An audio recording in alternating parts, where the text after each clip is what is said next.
Alright, there we go. We can officially be heard. I mean, there's like no one here because I just went live, but I prefer to have the Hey, VOD actually begin with, not just, middle conversation about Ethernet cables or whatever. you know what? At least it's mildly interesting occasionally. Well, yeah, definitely. Um, okay, I just said, we just had a conversation about how I'm not going to do a stream intro, but I feel like I might as well at least explain what's going on. Yeah, probably a good idea. Yeah, this is, the battle tower. Right, does that cover it? Yeah, pretty much. Oh, okay, cool. Yeah, this is the battle tower with, my mum's calling me. Well, not my real mum, my Yachaberry mum, while I'm trying to explain what's going on. I was really confused when you said, my mom's calling me, but not my real mom. I was like, wait, and then I realized you meant in-game. Yeah. For I'm a second there. I'm not picking up. Anyway, yeah, shall we just get straight to rolling the type? I think that sounds like a good idea. Okay. Although I have stream delay, so I can't actually see. Oh, exciting. Well, I'll just roll it for the both of us. No, it's not there anymore. Where did it go?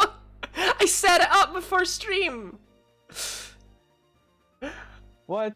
Ah! Did it just like not give you the did it not save or something? No, the problem is that it's right there, but it's giving me a red window for some reason. Huh. That's really inconvenient, actually. Like, come on, I just want to open up the wheel of names, man. No, but wait, it says it's... There it is. Wait, it is... There it is. What? What? Okay, whatever. Whatever. It's good, right? It's fine. Let's just roll. Okay.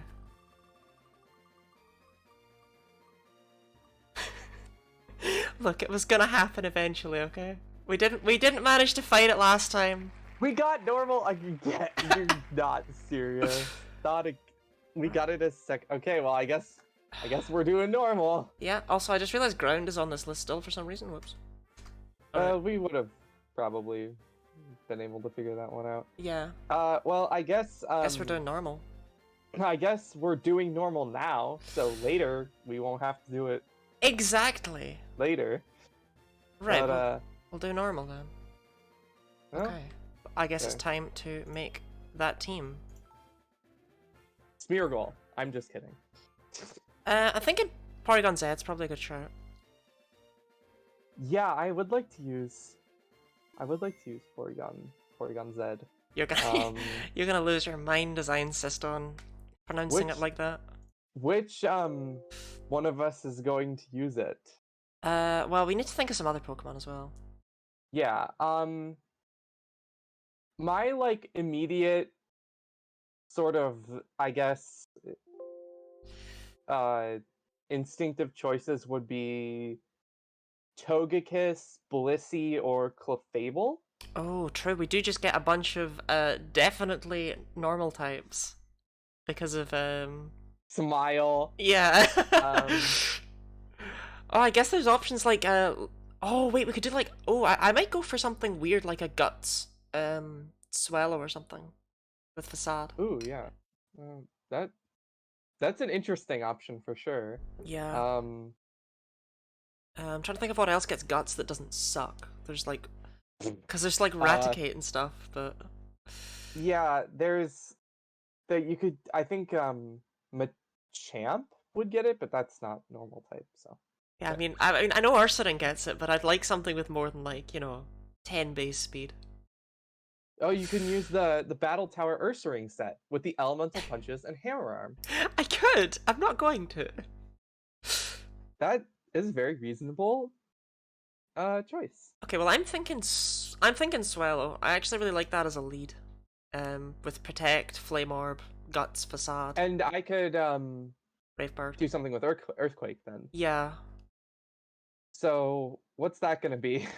In fact, if I use Swallow and Togekiss, then you can definitely just start with something with Earthquake. That's a good. And then I would use Porygon Z as my second. Yeah, so we just need something. I mean, if you can't think of anything with Earthquake, like I mean, you could use Regigigas. Does Snorlax get Earthquake?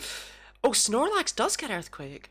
How did that just? Snorlax gets Earthquake, and I don't know. I feel like the speed issue would be solved by the fact that you have a Swallow. Yeah. Oh, I think we're just. I think we're set. I think we've just boom gone right into this. Yeah, that was a really easy Level 50. choice, actually. Level 50, right? Okay. Yeah, level 50. Because last time I thought we were doing level 100, so I had to change. Okay. Yeah. Oh, hello to Snorlax, everyone in my Snorlax. little stream chat. Jolly Nature Snorlax, let's go. I'm gonna go with Adamant Swallow because honestly, everything here has 0 IVs. Swallow's really fast. I may as well make it hit as hard as possible. I don't think I need to go with I think Jolly for once. I'm just gonna do Adamant for Snorlax. Yeah, you're not gonna outspeed Probably anything. the best choice. Swallow's only ability in Gen 4 is Guts. Gen 4 is so sad. I'm definitely giving it thick fat. Right? Like that's not a Yeah, that's not. Yeah. That's not even No, immunity's close to definitely being- the way, yeah. Yeah, immunity. The best ability. Alright, I think I'm gonna do leftovers for the held item, just because I don't see anything that I can't think of anything that is better. Yeah, I mean, it's Snorlax, you know? Origin game. Platinum. Met location. Daycare couple. Met level 1. As egg. I just did Met level 1 Fuego Ironworks. I don't know why.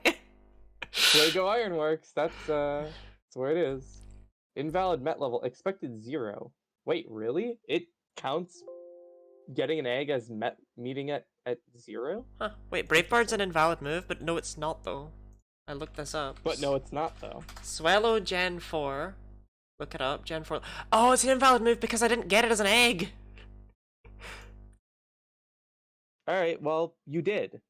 Yep. Problem solved. Okay, it still says an invalid move, but if I look up its learn set right now, it gets it as a breeding move from Staraptor, so Okay. I don't even care about making these Pokemon valid.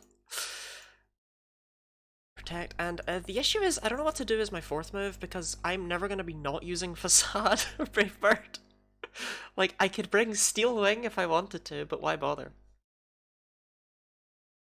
Do I give the Snorlax, like, I don't think I should give it speed IVs. No, you probably want it to be slow. Do I give it, like, defense or special defense then? Well, those are, like, the 2 options, basically. Well, Snorlax is really specially defensive, so it's up to you if you want to increase on that, or if you want to,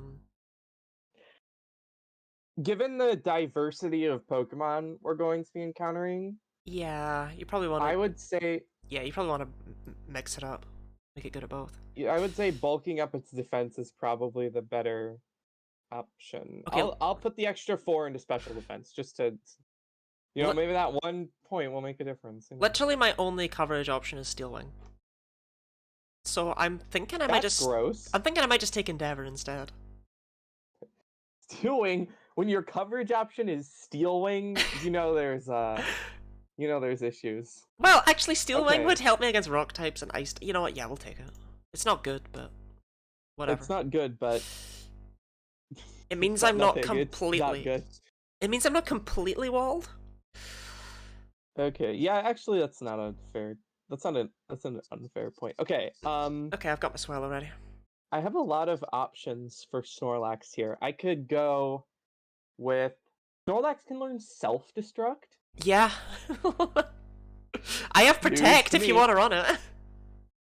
It can get the elemental punches, which I think is interesting. Yeah, Snorlax learns basically everything.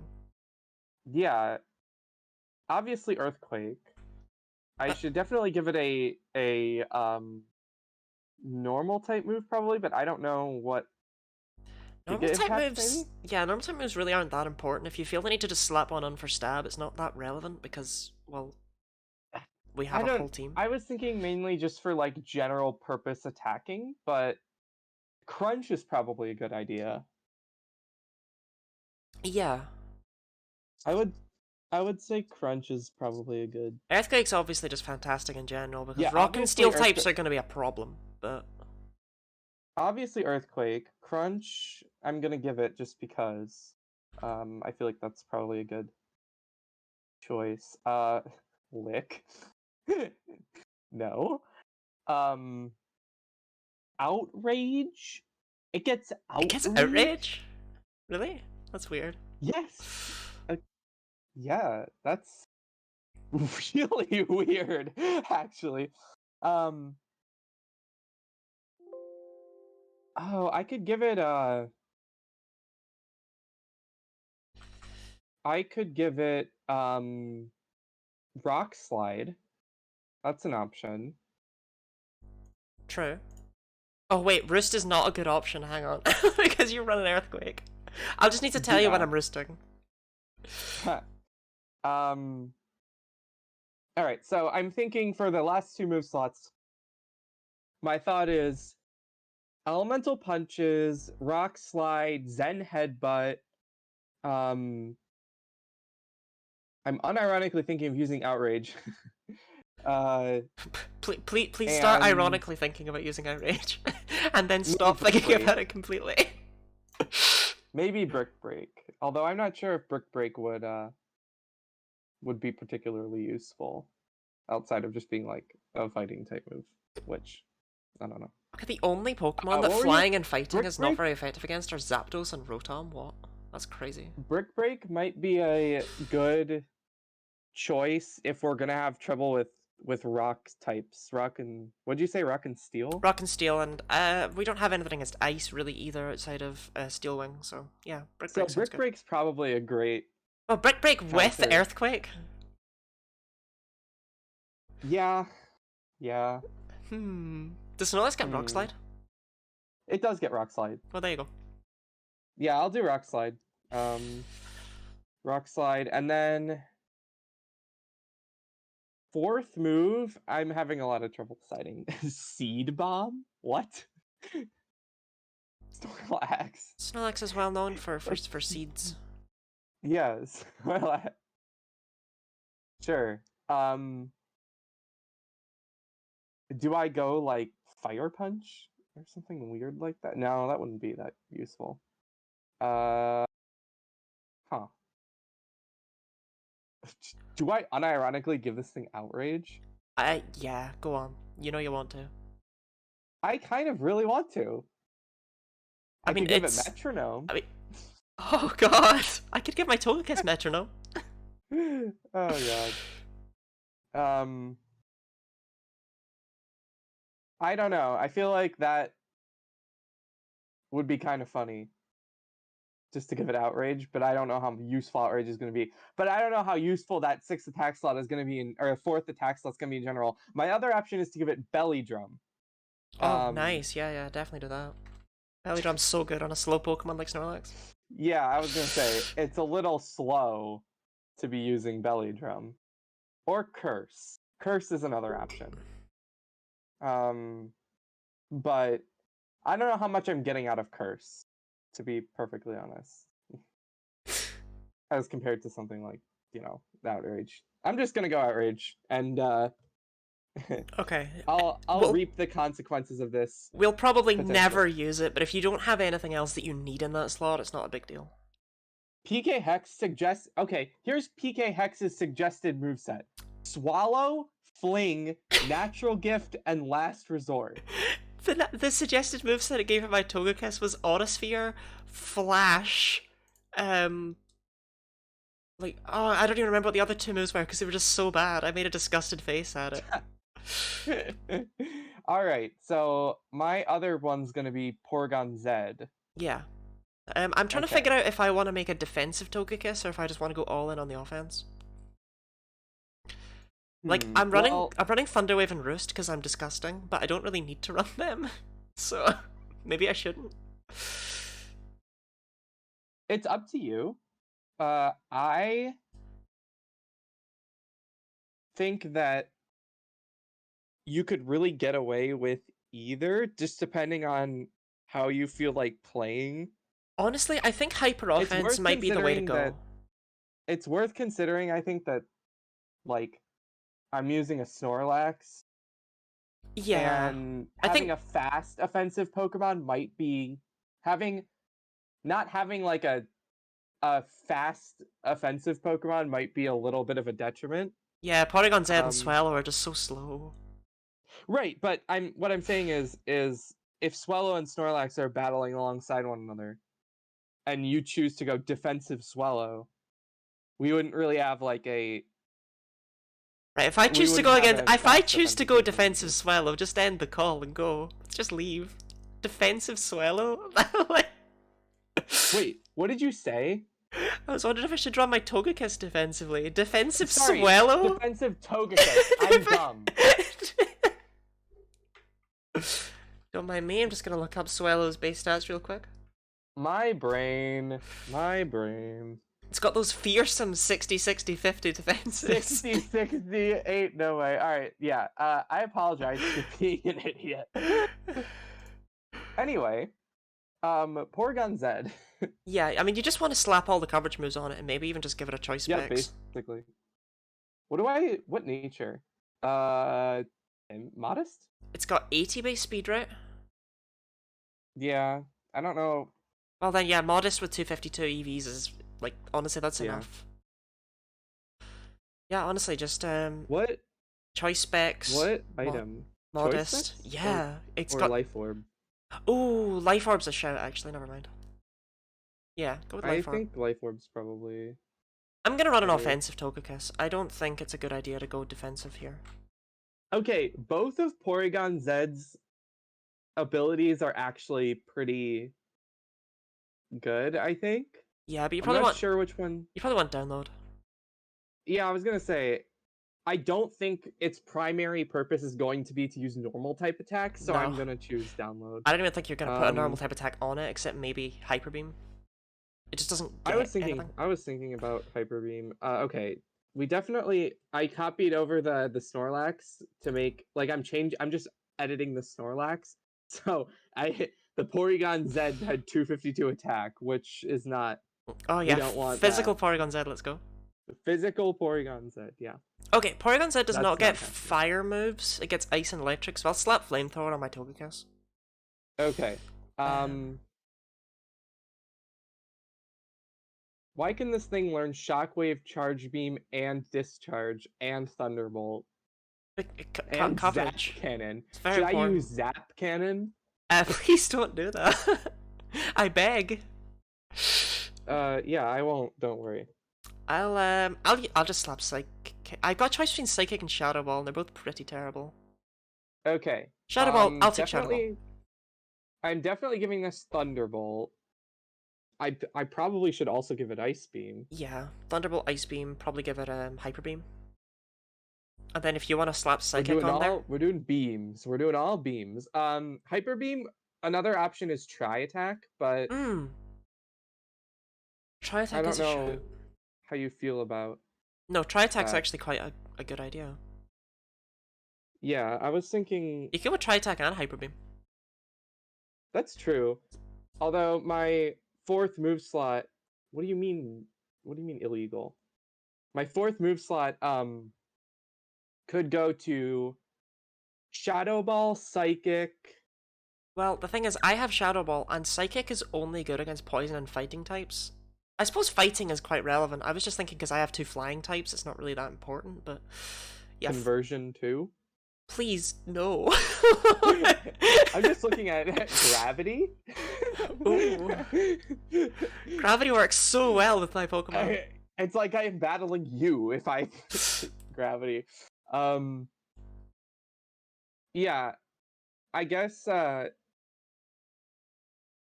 Do you have Aerial Ace on either of yours? No, I went with Brave Bird and Air Slash. I don't have any moves that always hit. Weirdly, Swift is an option if we run into a double teamer, but I don't know. If you're gonna go with Swift, I would definitely go with Swift and Hyper Beam rather than Swift and Tri Attack. I don't feel like we need. Well, Swift. Are you ever gonna use Hyper Beam? Yeah. No. We're gonna die to some evasion spammer. Yeah, it happens. Now that I said that, but I'm gonna do Psychic, I think. Yeah. Psychic feels like the best choice here. Why is it saying tri-attack is legal? I promise it's not. Unless it is. I know it. It's definitely not. I've run into Porygon Zeds with tri-attack before in like a Pokemon game. I'm pretty sure. All right, It literally learns it by going with level up in Gen 4. Gets it at level PK Hex. 51. PK Hex, what's your problem? Oh, PK it gets Hex. it at 51. Oh. PK Hex is like, level 50. I don't think so. Okay, why? It's dumb that it gets it at level 51 anyway, so whatever. It doesn't matter. Yeah, definitely. Alright. Okay, I think I'm good on this. Let me just double check everything. Yeah, I'm ready. I'm ready with my Pokemon. My absolute Alright. bizarros. Let me start the game. Okay, and then we need to make sure that it actually, works. Oh yeah, because last time it took us like 10 minutes to actually connect. Yep. I perhaps closed it down a bit too soon, because I've not got... Okay, there we go. Zoom. Oh, wait, no, I take it back. That's still not working. Alright. First problem, my controller isn't working. Okay. I thought you knew about this problem. Solved problem. Solved problem. I just had to change the input. Well, I just had to change the input settings on the DS that I'm using. well, there we go then. Issue fixed. Can you access the like, I'm in the battle frontier because I went here to check our record. Valid. I just wanted to make But sure I my don't Pokemon know. were there. I don't know whether you can actually check your Nah, we were unable to last, remember? Like it was or, Zeus. I don't know whether you can connect from here. Oh, From well, the battle frontier. we'll try it. I want to make sure that I'm connected to anything at all. By checking my internet stuff, though. Wi-Fi battle rooms? I don't think that's what I'm looking for here. No, that's single and double. Single, double, and... Multi-battle rooms. Yeah, and that's just with friends. Okay, no, you have to do it in the Pokemon Center for some reason. Oh yeah, that's for, what's it called? That's for, like, local connections, yeah. Yeah, oh well. Oh my god, when I was a kid, I used to do the battle tower with the NPC. Yeah, same. Like Like, Cheryl and Buck the- and stuff. The stat Yeah, trainers. I used to do that all the time when I was a kid, actually. I put my flying Pokemon in the PC. That's really cool. Thanks. Thank you, Pokemon. Okay, is it working is the real question? Test connection. Oh my god, no way. It actually saved my Wi-Fi settings? No way, you don't need to redo it? I don't need to again? redo everything? That's crazy. That's crazy. Oh, never mind. Oh, you do need to redo everything? Yeah. What? Again? There's no way. How? It keeps setting it to auto-obtain IP address. Which makes That's crazy. Which makes it break. Okay. That sounds annoying. Yep. Alright. I will, do I need to put your, I don't friend think code so. in That again? was only because I messed up last time and I didn't realize why it was doing it. Oh wait, no. Oh, you just need to set up the connection again. Yeah, wait. You should be fine. Yeah, I should be fine. Right, okay. Oh Right. man, Snorlax looks so goofy in Heart Gold. It's such a big boy. Well, I'd expect Look at so. him. Look at him lumbering around behind me. Wouldn't expect him to be a small boy. Also, I can't see him lumbering around behind you. I know, but like he's just so huge. His sprite is larger than I expected. Like physically larger. Oh, breaking Anyway. news. Snorlax is big. Yeah. I have a question. When you play Pokemon, are you do you put your HMs on your like main Pokemon, or do you have like other Pokemon for the HMs? I use HM slaves when I play them casually, but if I'm doing like a Nuzlocke or whatever, or a challenge run, I tend to find I can just slot them right on there. I usually have one HM Pokemon, but like in Generation 4, if you want to put all the HMs on like other Pokemon, you need 2, and that's a lot. So I just put them on my party Pokemon because I'm lazy. None of my Pokemon have fly. I just realized I'm gonna have to watch. Whoa, Swellow's overworld sprite's really good. Wow, it actually is good.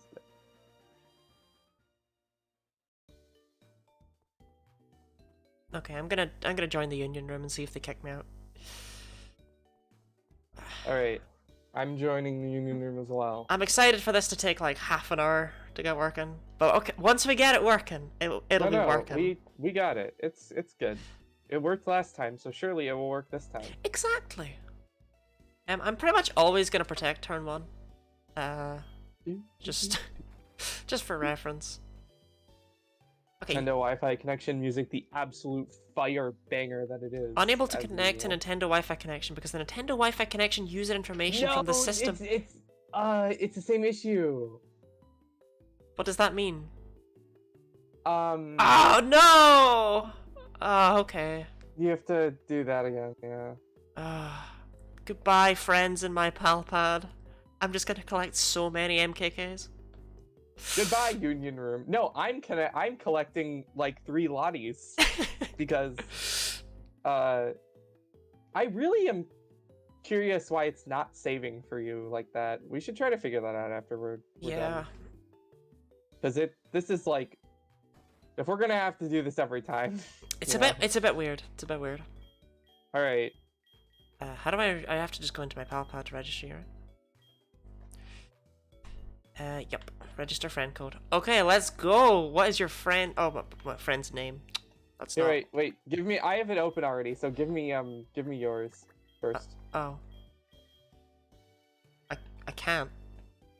I can't. You can't? I can't. I'm not allowed to leave. Get back out of that menu? No, I'm not allowed to leave.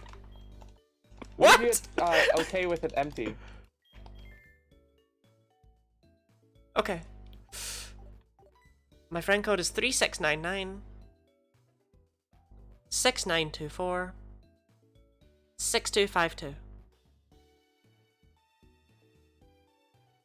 Dude, is it the same one every? Why is it Super Mario 64? What the fuck? I think I randomly clicked on somebody's stream in the sidebar on my other monitor, and it changed to Super Mario 64 from your stream. Oh, Oops. wow. Anyway. Wahoo. Okay, can I register you? I think I'm just like looking because I'm pretty sure that I'm just registering the same friend code every time. Okay. 3613 7925 8255. Well, I should just write that number down. We should we can send it in Discord to each other. I mean, I'll have memorized it by the end. We do this enough times. Okay, let's see if they'll let me in this time. Why is this a thing? It's really weird that it is. It would make more sense if it was happening to both of us, but it's not. Yeah, there's something wrong on my end. I don't know what it is.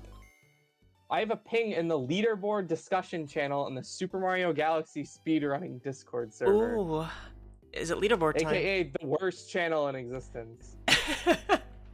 So do you think that 2-player mode should be allowed to have 2 players, or whatever that Discord or whatever?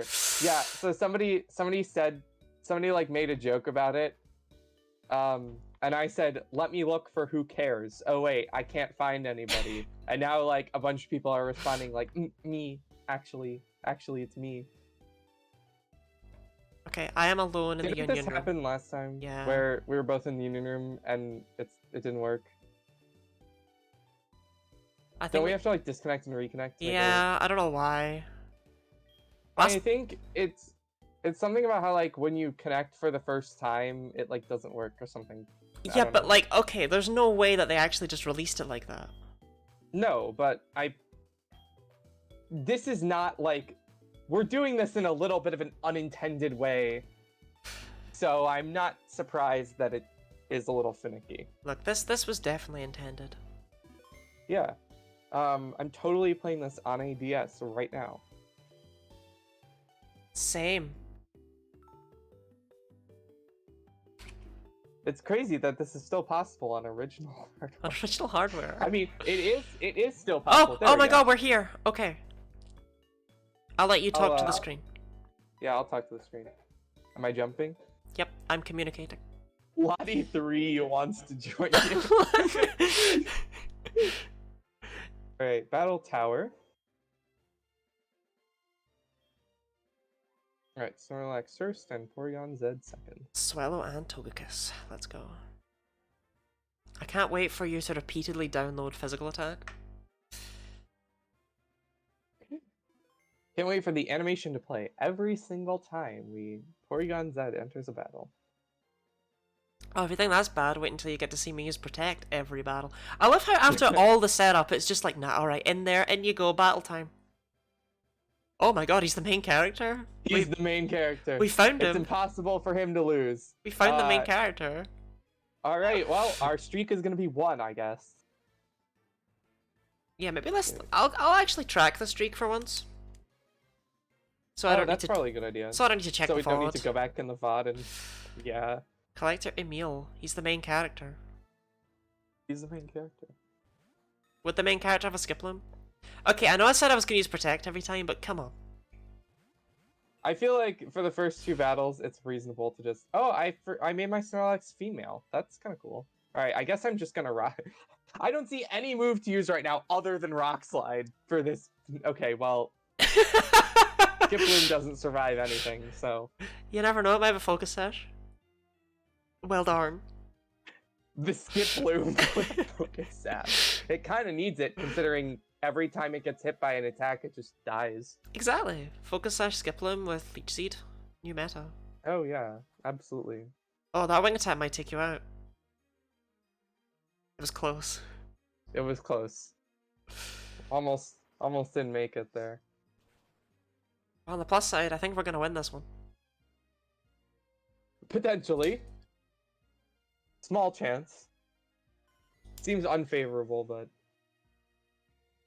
I think I mentioned this last time, but I hate how in the early rounds, it's just like literally impossible to lose. Yeah, it's just mash A. Yeah.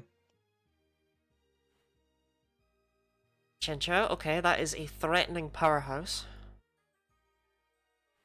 It's floating. You can't use Earthquake on it. Alright, I'll take out the Snubble if you want to use Earthquake. Oh no, Intimidate! That's so rude! Oh no! Oh no! Now my attack stat's only like times 1.7 from Guts and Facade. Oh no. Yeah, I'm gonna sweat all over you. I never understood Facade Facade's really animation. does look like Swallow is sweating. I mean, I'd be sweating too if I was on fire. I'd be sweating too if I was facing up against a Chincho and a Snorlax. Or a Snubble. Oh, maybe I should have taken out the electric type first.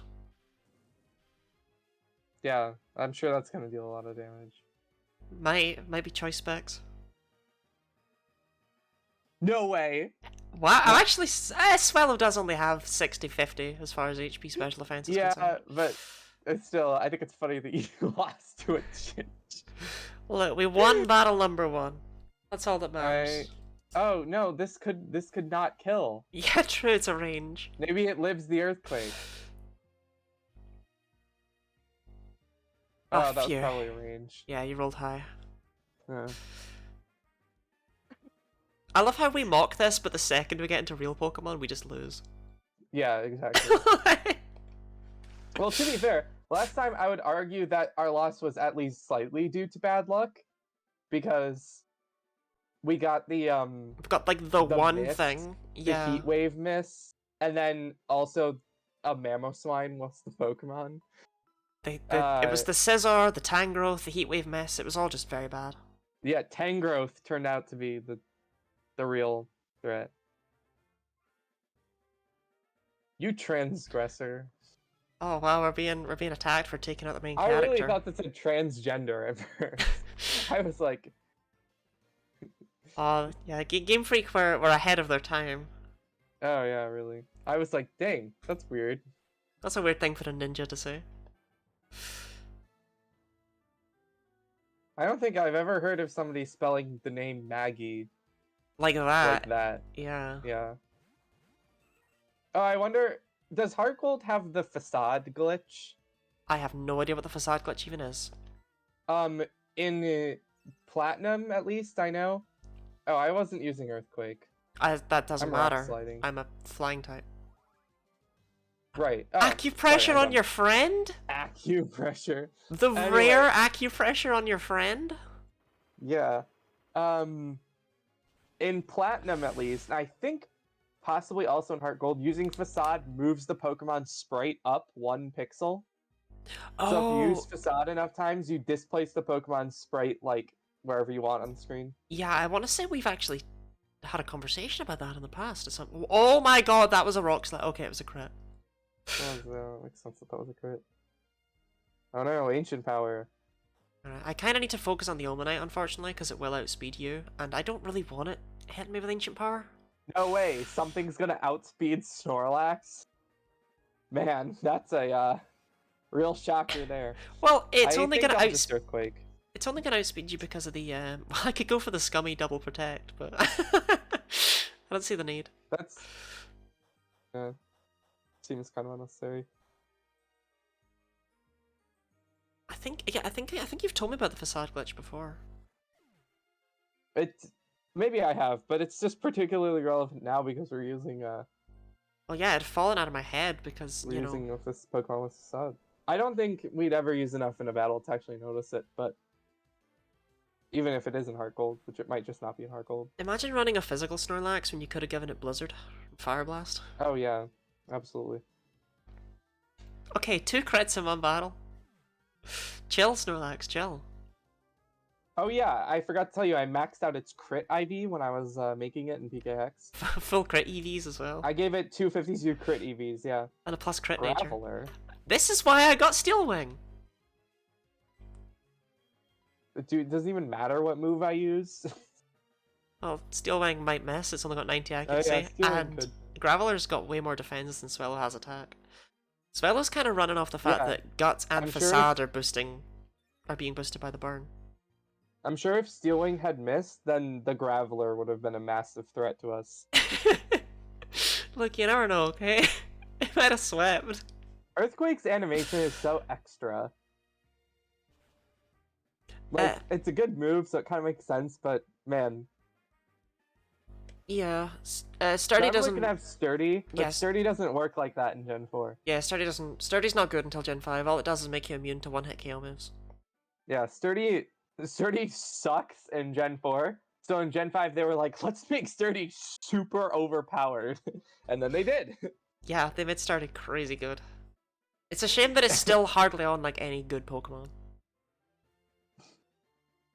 I would argue that Gen 5 Sturdy, like, probably makes certain Pokemon that aren't good, like, actually better, significally better. Gigalith. On behalf of my village...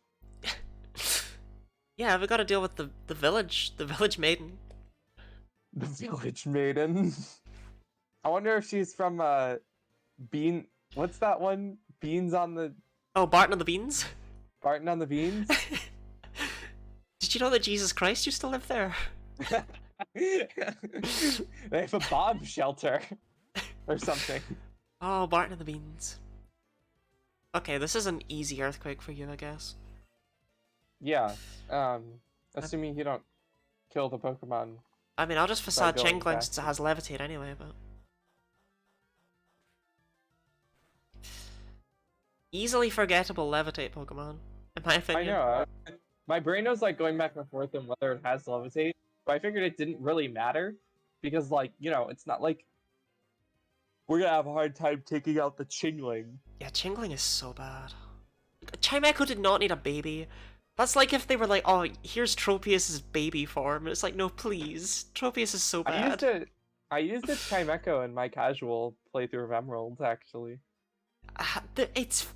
Here's the thing, right? It's fine. It's actually really bad in Gen 3, but like, in Gen 4 onwards when it can use Shadow Ball, it's fine. But you've got Psychic and Shadow. Oh no, you've got Extra Sensory because it doesn't even get Psychic by level Yeah. up. It does. It just gets it really late. Are you sure? I'm pretty sure it doesn't get it at all. I am like 80% sure because I want to say I gave it got Psychic because I remembered like it getting Psychic through level up, because I definitely didn't use a TM because I don't use TMs in my casual playthroughs usually. So I want to say oh it my gets god, Psychic by level up. wait, it gets Psychic in Gen 3 because Extra Sensory didn't exist. But then if you go to Gen 4, it gets like Confusion. but then in Gen 4 3, onwards, it stops not getting Psychic. It never gets it again. Yeah, it had Psychic. Yeah, it was not like amazing, but if you try to make a team with Pokemon where all you get is their level up moves in Gen 3, none of your Pokemon are going to be amazing. So, yeah. Chimecho is a cutie. Yeah, that's the other thing, is it's adorable. And I kind of needed a Psychic type. And I was at a part in the game, like I was at Mount Pyre, and you can get Chimecho on Mount Pyre. It's yeah, a 1% it's encounter. 1%. Let's just wander around for a bit. It took me like 20 minutes to get a Chimecho, but I got it. Cool Chimecho fact, it's the last Pokemon added to Gen 3. Was it like last It has the last index number. No trainer uses one, and it's a 1% chance in Mount Pyre, which suggests that they added it at the very, very end. And that they if not last Pokemon, then that does suggest that it was late. Yeah. Does that make my mom a mountain woman? I'm like a migratory bird, but I go in all cardinal directions. Isn't the definition of a migratory bird that... Well, I guess it's not that it goes in a specific cardinal direction. Yeah, that's the definition of a rook. It's a chess rook. Go in the 4 cardinal directions. He is using a bird, I'll give him that. That's true. Alright, you going for that casual earthquake? No, I'm rock sliding this. Oh, fair. Okay, in that case, I will Facade Nidorino, because what you gonna do? Poison me with Poison Point? Oh no! Oh no!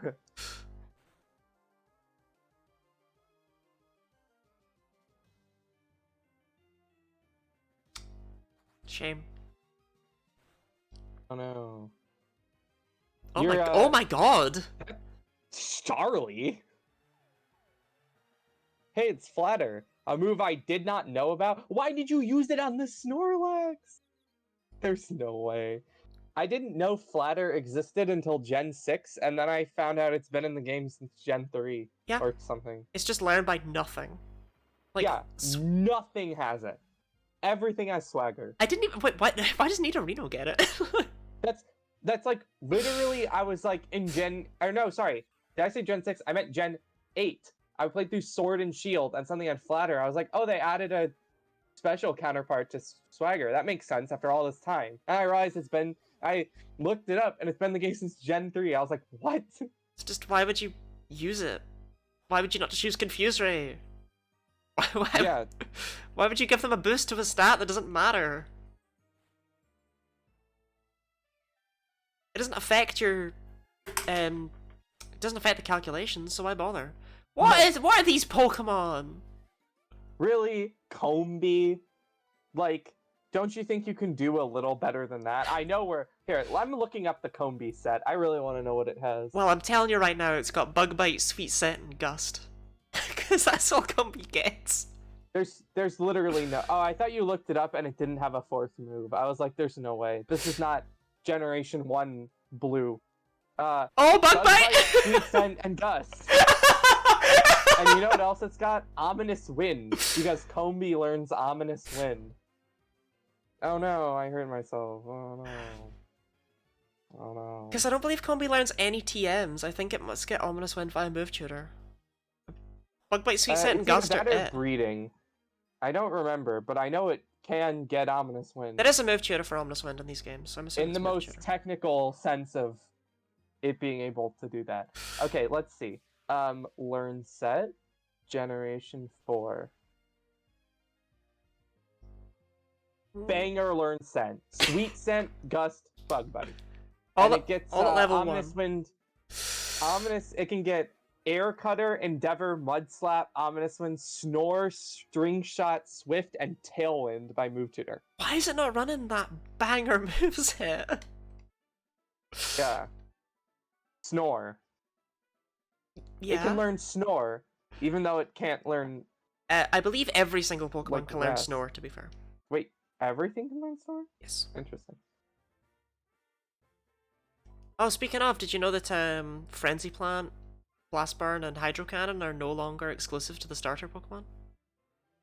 No. As of Gen 9? I didn't know that. That seems like... Seems like a sin. silly... Yeah, that doesn't really make sense, but It's because in Gen 9 they're no longer Move Tutor moves, they're TMs. So Mew comes sliding on in there. Every Pokemon can learn Snore by Move Tutor, except for like a bunch of random Pokemon. Like the stuff you'd expect, like Magikarp and Wobbuffet and Smeargle can't learn it. But also like for whatever reason, Metapod and Weedle and Kakuna can't learn it. I guess I'm they... earthquaking. Wait, no, they can learn moves. I was gonna say they can't learn moves. That is so rude. That is extremely rude. Just accept your death. It's gonna happen. Beldum, well, I guess Beldum can only take down. Drain Punch Baniri. Vigoroth can't learn it, which makes sense. Lore-wise. And by the fact that it has Vital Spirit. Yeah. It could literally never be asleep. Actually, it could be. You could make a Vigoroth be asleep by having a Slackoth be asleep and then leveling it up. And then it would evolve and still be asleep. You could skill swap Well, yeah, true. Vital Spirit off of it. Wait, I'm pretty... Wouldn't having it be asleep as a Slackoth and leveling it up and sending it into battle cause it to wake up? Sending it Vital in... Spirit? I actually have no idea. But I was just referring to the fact that out of battle it could be asleep. That's true. I wonder if Bulbapedia will tell you. Yeah, I'm sorry, I don't know enough about it will not be cured of sleep until after a Pokemon takes its turn. Huh. That's weird. It will be cured of sleep if it is switched in to replace a switched out Pokemon. So there's like some point at which the game checks for it whether it to be asleep. Does it just wake up, or does it just go like, ah, Vital Spirit, ah, and freak out? I don't know. I don't know why I didn't focus on the Baniri. The Krabby was just like sassing me. Wait, why did it do so little that time? Did it get a crit the first turn? I wasn't paying attention. If I'm being honest, I'm literally just like hitting Earthquake and then looking away from the screen. Because who cares? Yeah, they changed it in Gen 3. It does that, but in Gen 4, when it enters battle, if it has Vital Spirit, it will be cured of sleep. Okay.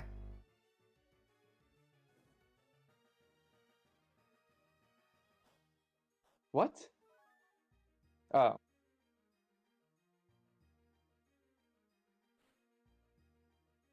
Oh god, my one weakness. It resists all my moves. Magnemite. Sure would be a shame if it was weak to Earthquake. Sure would be a shame if Hippopotas was weak to Brave Bird. I mean, it's not. It's not, you're right. Facade does more. My... Because Facade doubles base power when you're got a status ailment.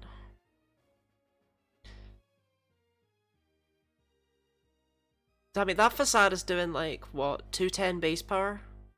Waiting for the people to try and nerd emoji you with, what about burn? Doesn't burn lower your attack? Not realizing that it doesn't matter when you have Facade. Doesn't matter for Facade or for Guts. Or for Guts, yeah. You're adopting the Pokemon Ruby TAS strategy. Gut Swallow. Really? Do they use Gut Swallow? Yeah, Ruby uses Gut Swallow, Emerald uses Guts Machoke. Huh. Because you can paralyze it and then get Quick Claw. Oh my god, yeah, of course you can. Then you outspeed everything with Quick Claw and never get fully paralyzed. So, you just... And then you use Guts Facade. Tasses are just something special. Tasses are very interesting. Oh, Um, alright, you had to leave for a date? Then why are you in the battle tower, man? Oh, these people are weird. you think? I wish they had kept the thing that they did in Emerald, where it's just like random words. I am going to enjoy an egg. I am going to be a mother. I mean, There's one that's like, I drink milk or something. I mean, mood. Who doesn't? Pokemon Emerald. What emerald milk? Battle. Frontier. Dialogue. Gingham. I'm going to be a father. Oh yeah, pound the thick fat on my belly drum. I haven't slept for days. I eat sludge to transform myself. Gingham style. Okay, I'm gonna protect if you use Earthquake. Because I don't want to get beamed by Plusle. I am using Earthquake. Which I hate you're that that's... an ugly battler. You're Please an don't ugly make battler. out with me. Can you dig it, yo? Oh my god, my yeah, webcam's not on! There's one that says, Why did no one tell I me? love toys. I didn't realize my webcam was off this whole time, I'm sorry. Oh. Oh my god, yeah, I was wondering, but I figured you just had it off. It's been an hour! Oh no, I've been like looking into the webcam and making faces and stuff. Every battle has a smell. Oh yeah. I didn't even notice it. Okay, I'm gonna try and not take that personally. I wasn't... No, it's not that I didn't notice, it's I noticed, but I didn't say anything. Oh, not you, Griff. Oh. No, at least you assumed that I had this 5D chess plan going on, you know? Yeah. Mew Mew is how I cry. Alright, I'll take out Ellicott if you want to choose Rock Slide on Ariados. Alright. Well, I'm using Rock Slide on both of them, but... Oh, well, yeah. but yeah, you know what I mean. Sweat time. I have a growth of suction cups. What? I have a growth of acid armor. That one doesn't even make sense. Alright, I have a growth of suction cups is just horrible, though. Gross. You're faster than Ariados. Ariados is just, like, the worst Pokemon. Ariados L. Ariados L. Common Ariados L. Is there actually anything at all about Ariados that suggests the Game Freak have remembered it exists since, like, Gen 6? I actually really like Ariados, but I will not deny that it is absolutely shafted by the fact that it sucks. Hey, don't worry, at least Ledian has Iron Fist with that 35 base attack power. Mm-hmm. Sure. Anorith. It's always bugged me that Ledian has, like, an actual big stat. Oh, for God's sake. That's so rude. You gain nothing. But yeah, like, Ledian's special defense is weirdly high. It's, like, higher than Blissey's, I think? It's crazy high. That's another Pokemon I like that sucks. Ledian's so close as well. If it had more than, like, 405 base stat total, maybe they could have put some points into its attack stat. Alright, second leftovers proc in, like, the entire time we've been playing. Why? Why would you go for the double protect? What would encourage you to do that? Come on, man. What do you think you're gonna do? PP stall us? Even if you PP stalled us, my Swallow would erase you. That's literally, like, not even possible. I don't think Protect has enough PP to PP stall anything. Oh, yeah! I guess it would stall out the burn. Sure. And it's not like you have another Pokemon. It's not like my other Pokemon has better coverage against Anorith. Yeah, I apologize about the PNG tutoring. I didn't intend for that. Oh my god, old people! Unintentional PNG tutoring. Aren't you a sweetie? I have a headcanon that they're a married couple. We'll wait until we see them in battle, I guess, before we... I mean, it's a socialite and a... whatever the old men are called, so yeah, I can see it. A veteran? Yeah. I see it. I see it. I wish it was a socialite and a gentleman, but yeah. Oh my god, real Pokemon. I mean, Golbat is still Golbat, but like... Okay, but it's Octillery. Still, I'm gonna use Protect. I'm gonna pretend I'm actually, you know, doing something here.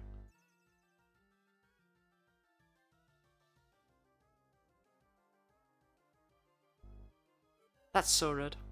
That's so rude. That's insanely rude. The rudest. I feel like giving Snorlax rest in a Lumberry might have been a potential play, but also I think we've just run into too many confusion Pokemon. Like we've run into a weird number of confusion Pokemon, which is making me think that giving Snorlax a Lumberry might have actually been a good decision. Are you trying to use Rock Slide or? I am using Rock Slide. Okay, I'll take out Octillery then. I have no doubts in my mind that I will take out Octillery. I'm not even gonna entertain the idea that it might survive.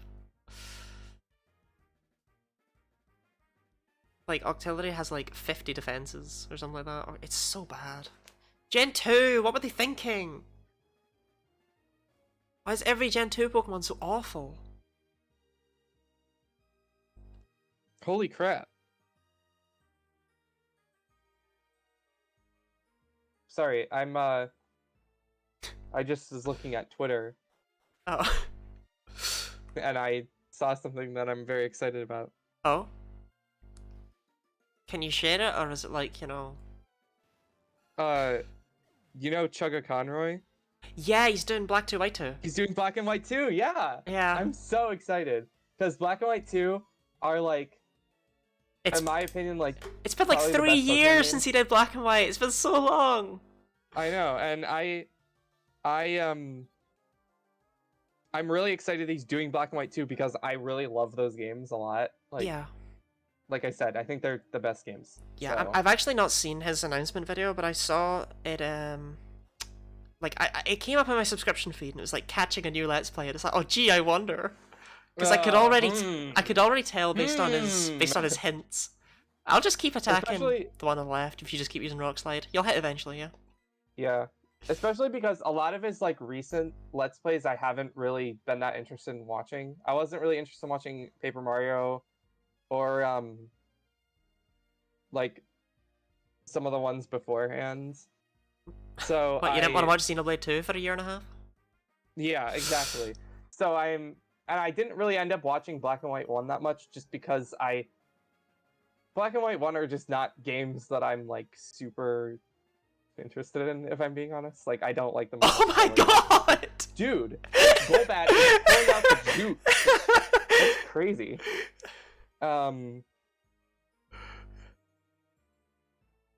So I'm very excited that he's doing Black and White 2 because I love Black and White 2. Yeah, very much so. I could tell from just his Twitter hint that it was Black and White 2. It's very obvious Black and White 2. Because I've been waiting for forever for it. I was surprised he did Paper Mario, to be honest, when he started it, because I was playing it at the time. I was streaming it. Oh yeah. It was a bizarre crossover, but I was like, oh wow, really? Yeah. Not Black 2 White 2? I actually saw his tweet about like some unrelated thing, his most recent tweet, and I was like, oh, who is that? Because I didn't recognize the profile picture, and it was him. And I looked at the profile picture, I was like, oh, he's doing Black and White 2. And then I scrolled down to like make sure. Yeah. And he retweeted a bunch of stuff about people being really excited that he's doing Black and White 2. And I was like, okay, he's doing Black and White 2. Yeah, in many ways it's Chugga Conroy's fault that I'm here with you today. It's his fault that I'm a streamer, I would say. I remember coming home from school like every day and like checking to see if he had released a new episode of his Platinum Let's Play. Because Platinum is my favorite Pokemon game. Every single day at 10 PM, I would drop everything to just watch his new video as it was live, basically. Yeah. I used to be really excited whenever he made a new episode. Okay, so we're finally seeing my second Pokemon, but I don't feel like that's my fault. Like, that fight was stacked against us. A little bit. Mammoth and Angry Bat. Look, the odds were not in our favor. No.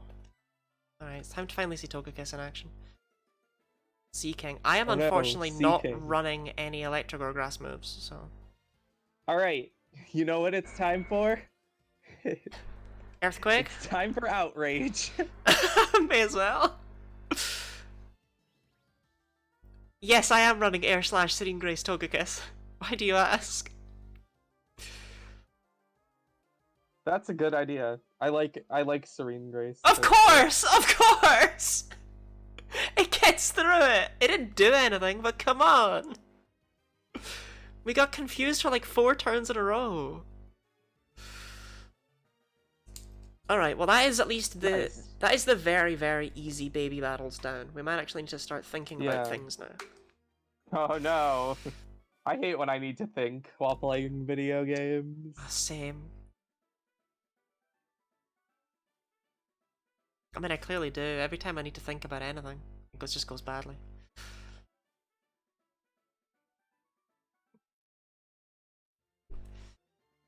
No, I don't think I'm going to save that battle on account of the fact that it was hot trash. That was a real interesting battle.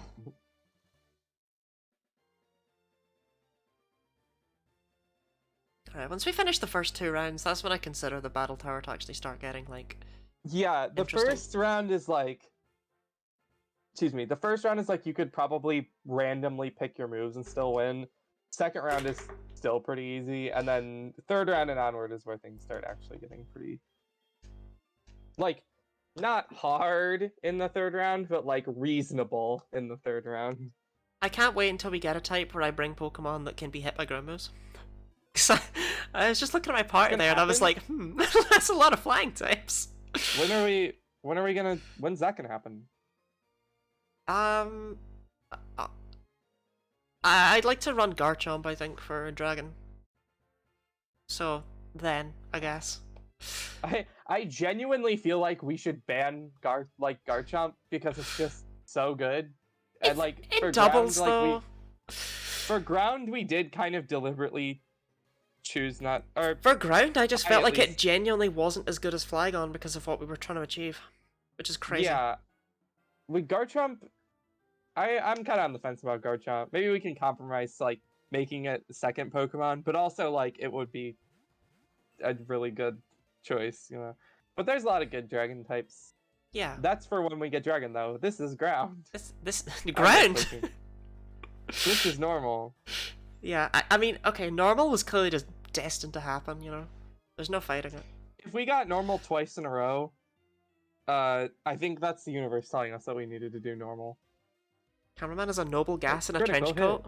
Oh, did I miss the cameraman's text or his name or something? Why is he a noble gas in a trench coat? Because his name is Xenon. His name was Xenon? That's not a name. No, you're right. I've never met anybody named Xenon. To be fair, I don't think I've ever met anyone else called Charlotte, so... I think I have. But... Apart from, you know, the princess herself. There are definitely other people with that name that I've heard of. Yeah, I mean, there's me. But... I'm sure there's others. Oh, you know what? Actually, I have met another Charlotte that goes by the nickname Lottie. No, that's definitely me. You're definitely getting confused here. Well, you'd think, except it's not. Marble? Why Their names are Marble and Zedon. Why are we back to Pokemon like Finian and Slowpoke? Cranidos. Higher attack stat than God. That is true. Is Steelwing even worth using? If Brave Bird have still done more. Oh my god, is Steelwing that terrible? No, Steelwing's not that terrible. I think Facade might have done more though. Yep, Facade is the same power. No, Facade's only the same power if we ignore the fact that it... No. Steelwing's my best play. Don't worry, I'm sure Aqua Ring's gonna save it.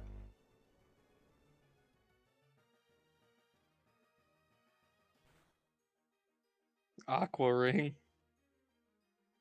Oh my As usual, god. Aqua Ring being a very useful move. I have found one use for Aqua Ring in my entire life. And it is not even an official Look at how much Pokemon game. HP that restored. Ah, don't worry, I'm sure it'll live. What was the use that you found for Aqua Ring? Like I said, it wasn't even an official Pokemon game. It was in a fan game called Pokemon Tower Defense. Oh. Aqua Ring's like really good there. With an Aqua Ring Vaporeon, you can solo the entire final battle. Reporter Marble and Cameraman Xenon. Xenon and Marble. I want to hear their story. Like They got paired up to do work together because they both have weird names. I can't help but wonder, like, what do they do in their spare time? Are they like superheroes in disguise? Or do they just like Marble and Xenon? That's not like the father's trainers in here are called like Steve. Who chose the names? Who knows? I actually had to populate a database once, and I needed over 100 names in it. So what I did was I set up a thing to randomize names. I randomized first name, middle names, and surnames for every single person. I mean, I can't imagine manually coming up with that many names. Well, how I did it though is I found a website that randomizes names, and I didn't even remotely respect like name origins at all. I slapped in wrestling names. I slapped in fantasy names. So you could have oh like my god, that website. Yeah. I know what website you're talking about. So you could where have it has, someone like... Yeah, you could have someone called like John the Crusher. Depending on if it rolled like, you know, like common English name, elf name, then wrestler name at the end. Elf name. Detect Sableye. Let's go. It did use detect, right? I saw that at the corner of my eye. Yeah, okay. It did. That's honestly like good for me. Lets me get up a flame. Last time we talked about the very small competitive use that detect has over protect. Yes. Did you know about the competitive use for nicknames? No. In Generation 3, Beat Up is a move used in competitive. No, it isn't. And when you use don't lie to me. Oh, Houndoom gets Beat it. Up, it says X Pokemon's attack, X Pokemon's attack, X Pokemon's attack. Oh, it spoils your whole and team. So if you use Beat Up, it reveals your team. So you nickname your Pokemon in competitive to avoid that, and you always need to do it because if you don't nickname your Pokemon, it gives your opponent information about what moves you're using. Can you just lie and name your Swallow like Skarmory? Yeah, you could, if you wanted to. You could just name all your Pokemon. That would actually be kind of a big brain play. Like, have your first Pokemon have Beat Up but not have a nickname, and then give all your other Pokemon nicknames but have them not make sense. You can't even fathom how brave my bird is, right? Your bird is very brave. So brave! He is dead. But there is no target. Yeah, Beat Up was actually one of my favorite moves when I came across it. It's one of those many moves that was introduced in Gen 2 that you're like, I was introduced in Gen 2? I know Beat Up was introduced in Gen 2. Or, I know Beat Up's in Gen 2 because it's how you do the Celebi glitch. Ah, okay. That lets you get Celebi. This is faster than me. I went for Air Slash instead of a decent move because I was gonna flinch it. I should have expected world champion Pachirisu to outspeed, I suppose. I remember the world champion Pachirisu. I would like to play a Pokemon game and use a Pachirisu on my team one day. It will not be fun. Just because it was world champion once doesn't mean it's good. No, I know, but I think it would be fun.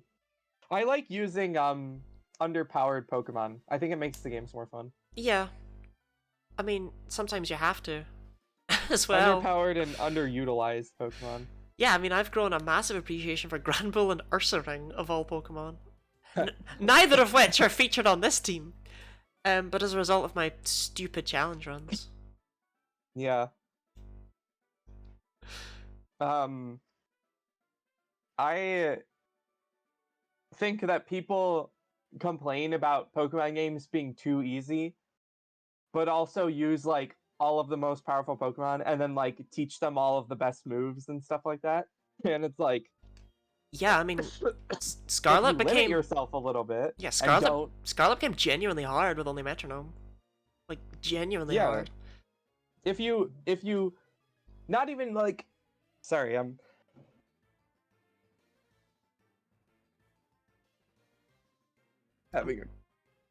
having a coughing fit here. Oh, okay. Please don't It's die fine. I'm midstream. good. Like Gaspar.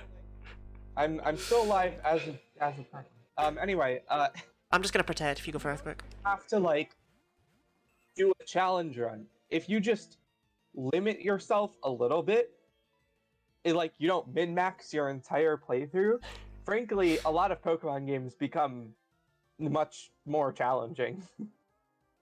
Like, I don't know. It's weird to me that people complain about difficulty and then also go out of their way to make the game easier for themselves. Yeah. Like, what if you just didn't do that? Yeah, absolutely. What if you just made the game harder for your like? And then also like, it's a children's game. Oh, that's a nice It's crit. weird that people complain about difficulty. Yeah, that is a nice crit. I am heating myself. Am I echoing through your thing? I don't know. I hope not. I mean, I hope I am, because otherwise it's in my head. I'm not doing it anymore. That was scary. My Discord speaking indicator isn't lighting up. Oh, So it's not doing it. It's not doing it anymore. not echo. Huh. Maybe you got a little bit of echo, just some random echo. I'll take a Togetic if you want to use Outrage. Yeah. I was just earthquaking again, but I guess I could have outraged. But yeah, no, every single time it says please wait, I always think that's one of the lines of dialogue from one of the NPCs. I don't think it's someone intervening in the fight, but I always think that's like the line of dialogue they gave to second NPC. I'm like, that's a weird thing for an NPC to say. Water Pulse Croconaut, let's go.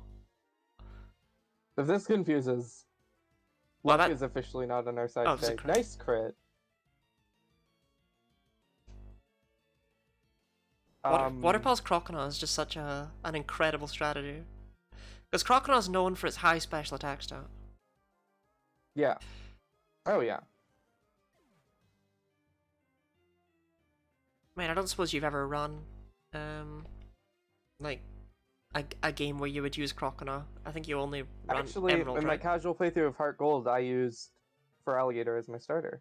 Oh, I just meant more in terms of like how intimate you are with Swampert, as opposed to.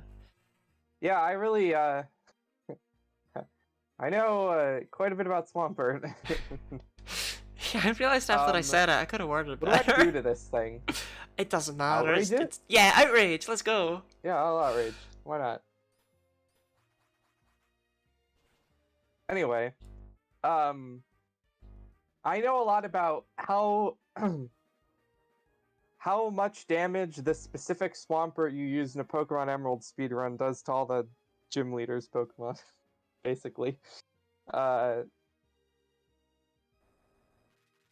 Rock Tomb? I thought they were aiming for you for a second when the first rock fell, and I was like, why? It'll probably take me out. Solrock's got quite a high attack stat. Nope, not quite. Nope. I mean, I say quite high. It's 95. I wonder if it saw a kill with Rock Tomb. It probably just doesn't have anything better. Like, that's its stat move. Have that AI because I swear we've had like situations where Pokemon could have taken one of our Pokemon out and just decided to attack the other one for literally no reason. They don't have like good AI or even good move pools until round 3, I think. I don't even know if they ever get good AI. They never have good move pools. They get better. Remember the Regirock with Drain Punch? They get better. It's better than a Regirock with like Zap Cannon. Drain Punch? Oh wait. Well, yeah.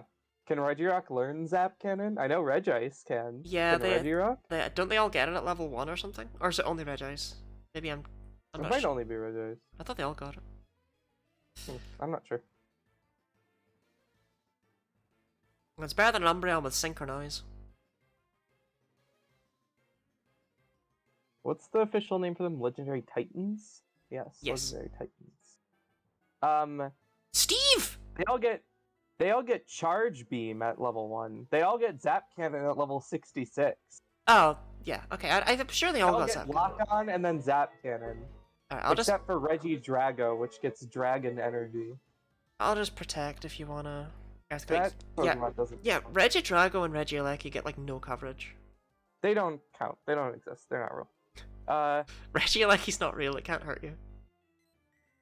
And then they also get Bulldoze, Ancient Power, Stomp, Curse, Hammer Arm, and Superpower. And then they also all get like type moves: Rock Throw, Rock Slide, Stone Edge, Icy Wind, Ice Beam, Blizzard, Metal Claw, Iron Head, Heavy Slam. I love how much Hammer Arm doesn't fit like any of them apart from Regirock. Yeah. Regigigas as well. Actually. Yeah, but have you seen Regice's arms? How do those things even move? Registeel kind of looks a little weak. Its arms are kind of thin compared to the other two, but I also suppose they're made of steel, so yeah, it's probably like. I still can't believe they have that one Registeel sprite from Diamond and Pearl that they had to change. Love Disc. Yeah. That one Registeel sprite. Yeah, we don't talk about that. We don't talk about that. I actually really, really like the Legendary Titans. I wish they were more useful. Registeel is used, and Regieleki dominated VGC. Yeah, well, though I'm not counting the new ones. I'm only counting Regirock, Regice, and Registeel. Oh, Regigigas was actually okay in doubles in Gen 8. Was there like a skill swap meta or something? Weezing. Or was it just... Oh, because it has a neutralizing gas. Yeah. Yeah. I love Disc's about to outspeed and sweep with Hydro Pump. You just watch. Oh yeah. Love Which sweep. one? I would love to talk about it. Love Disc Sweep. Those two words definitely belong in the same sentence. Come on, set a Delibird along with your Love Disc. Ah, that's a real Pokemon. That's a shame. I mean, okay, it's a middle stage of... Right. Excuse me, Luxray's... can beat Red. Luxray's not really a real Pokemon. But you know what I mean. Delibird can beat Red's Pikachu sometimes. Sometimes. I'm still mad at Luxray for sucking. Because Luxray's awesome and I really like it. But man, it's just like, it's so hard to justify using one in a playthrough. Because it's so bad and awful. It's fine. It gets Spark, and then... Nothing else. Hey, you could give it Thunderfang if you want a slightly less accurate move of the same base power. It gets Spark, and then Thunderfang, and that's it. And then it gets, and then it also gets Bite. Does it not get Crunch? I want to say it either gets Crunch, it either doesn't get Crunch, or gets Crunch at like level 50-something or some... It's like... I hate how Luxray is just not useful for like 90% of the game. Like I used it on my Platinum team because I mistakenly thought that it would actually be decent. And I was at like Volkner's gym with Bite and Spark. Yeah, it gets Crunch at level 35 in Diamond Pearl and 42 in Platinum.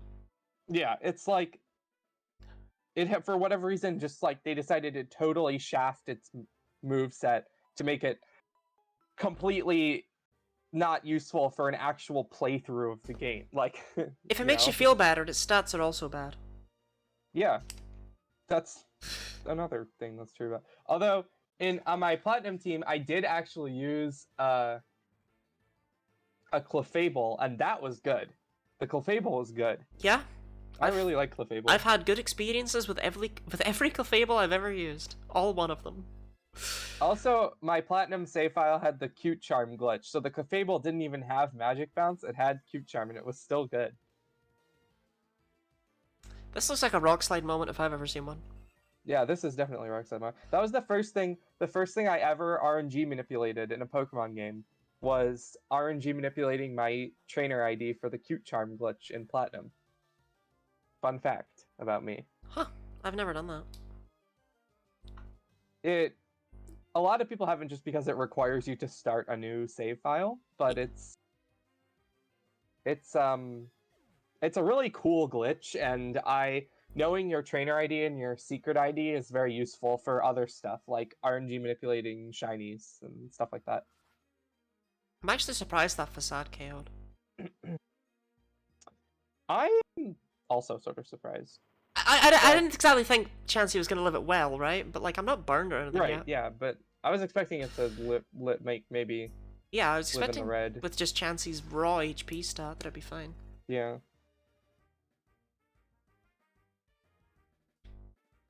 Yeah, good old Steiner indeed. I mean, all of my present Good old Pokemon are Steiner. still in this save file. Like, this is that file. This is the present save file. This is yeah. They're still here. I remember the first time I messaged you about doing Battle Frontier was when we did Battle Factory that one time. Yeah. And you said, well, I don't exactly have any good Battle Tower Pokemon because my only Heart Gold save file is very festive. And I was like, well, I was thinking Factory anyway, and we could just PK Hex the Pokemon. I mean, it's not like we're going to go through the effort of actually getting them legitimately. Yeah. So, have you seen, there's a really good series of videos by, a YouTuber who does videos on Pokemon RNG manipulation, where they create competitive teams. Your Snorlax needs glasses. Used by like world champions, like legitimately through in-game means. Is this the detect person? The detect person. Yeah, is this the person who spent forever get? Oh yes, help. Is this like Choice Scarf Helping Hand? It's the person who spent forever getting detect. Yes, this is the person who spent forever getting detect. So it'll take them like 50 hours to construct a competitive team. It's like they use only like intended methods, so no glitches or anything. The only thing that they do is use RNG manipulation, because like getting perfect IVs without RNG manipulation is basically just impossible. Yeah. Like it's really not feasible to do. So Okay. I think it's really cool. They're really cool videos because they explore like how difficult it is to actually get competitively viable Pokemon without something like that. And Yeah, often definitely. it will require like 6 games. That Volbeat was hot trash, but it did have other moves other than Helping Hand, so I don't know why it felt the need to just use Helping Hand again. I don't like to move much. I mean, I relate. In the true gamer spirit. The exact opposite of the the eye, the meerkat from Madagascar. What was he called? King Julian. What, King Julian? He likes to move, This is the second move it. Zangoose and second Nidorino we've seen. Yeah, weren't they together before as well? No, because it was something that died to Earthquake. Or, no, Rockslide. It was a Starly, I think, with Oh, the okay. Nidorino. Well, I remember that the Zangoose had Detect, so I'm not going for the Zangoose again. Like, if I get Poisoned, that just works out better for me. Poison's just better than Burn. 90% of the moves I use go for both Pokemon. Like, at least, you have to at least put thought into which Pokemon you're attacking. I literally just click a button. I'm so jealous of the fact that I'm probably always just gonna run the flying levitators, and you're always just gonna run the Earthquake click A button. Oh, this Flatter Nidorino is so annoying. The flatter Nidorino. Flatter only has 85 accuracy, you know? It doesn't need to hit both Does times. Swagger have Yeah. 85 accuracy? Yes. Really? Yeah. I actually didn't know that. I feel like every time I've seen something use Swagger, it hit. Yeah, same. So, But no, Swagger, let me see if they haven't updated that accuracy. It had 90 prior to Generation 7. Wow, I'm just the worst. Never mind. I have incredibly unreliable information. But yeah, in in Gen 7, 8, and 9, it's got 85. They nerfed it Oh because no. of Klefki. Spinda. It's possible it was also Oh because of no. Thunderous instead, but I choose to blame Klefki because I think that's way funnier. Yeah, that makes sense. Okay, well, at least I I hit. love Klefki. Yes, same. Klefki's awesome. Is it just me, or does that spin have two spots overlapping to give one big, girthy spot? I don't know if the spots are always round. So, it Well- looks like it. Well, it always has 4 spots, one on each ear and then 2 on its face. And you can see that the one on its right ear is, like, getting cut off. Like, there's only 1 pixel visible. Oh my god, I think that the 2 spots are overlapping. I think you're right. Yeah, I think that's just a big, girthy Spinda spot. Unusually large. Nice crit. That crit probably mattered. They still have a Pokemon left, right? I think so. This fight was so uninteresting. I genuinely just... Oh no, it's another Octillery. Well, they do have Oh Thunder Wave. no. You never know, it might aim for me with a Thunder Oh Wave. no, Thunder Wave. What if it paralyzes me and slows me down? What if it paralyzes you? Oh no. Unfortunately, Guts is gonna be my end. Icy Wind. Icy Wind, Thunder Wave? For when you Oh no, really my need to outspeed. My precious speed. When you need to outspeed the Snorlax.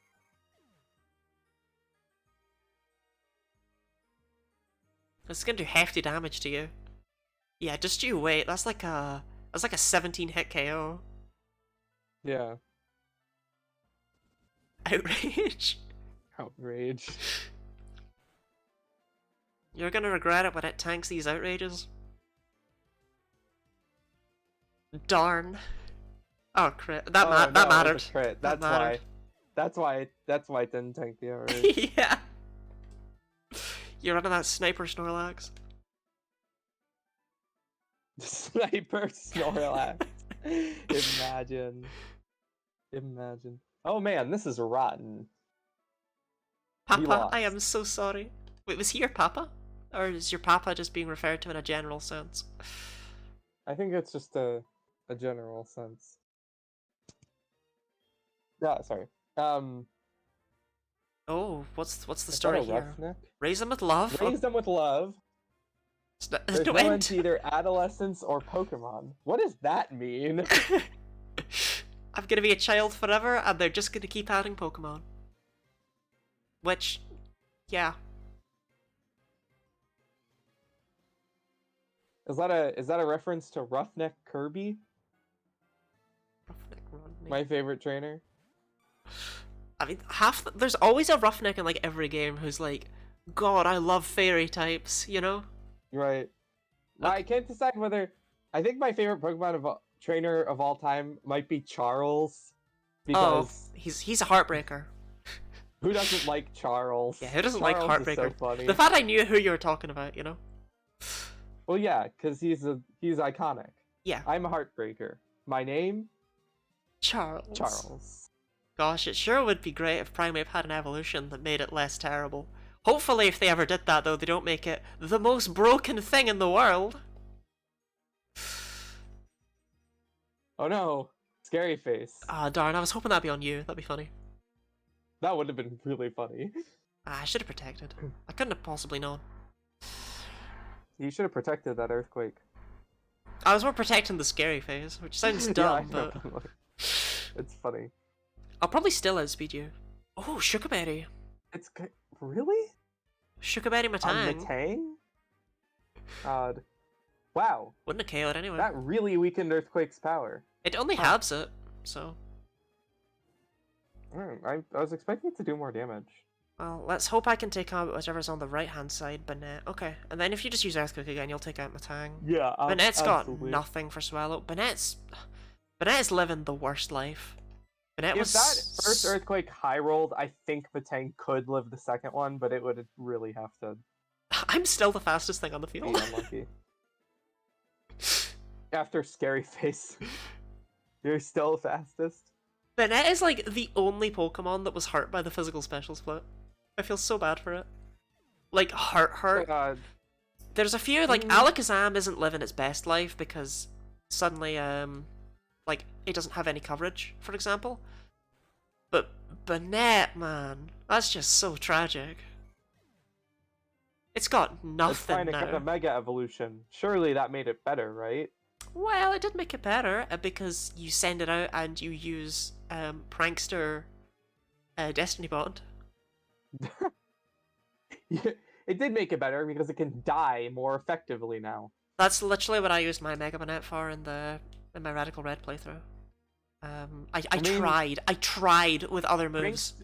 Prankster Destiny Bond is genuinely a good strategy because you just get a free kill. Like, Yeah, getting a free kill on something in a game like Radical Red is not something you can ignore. absolutely.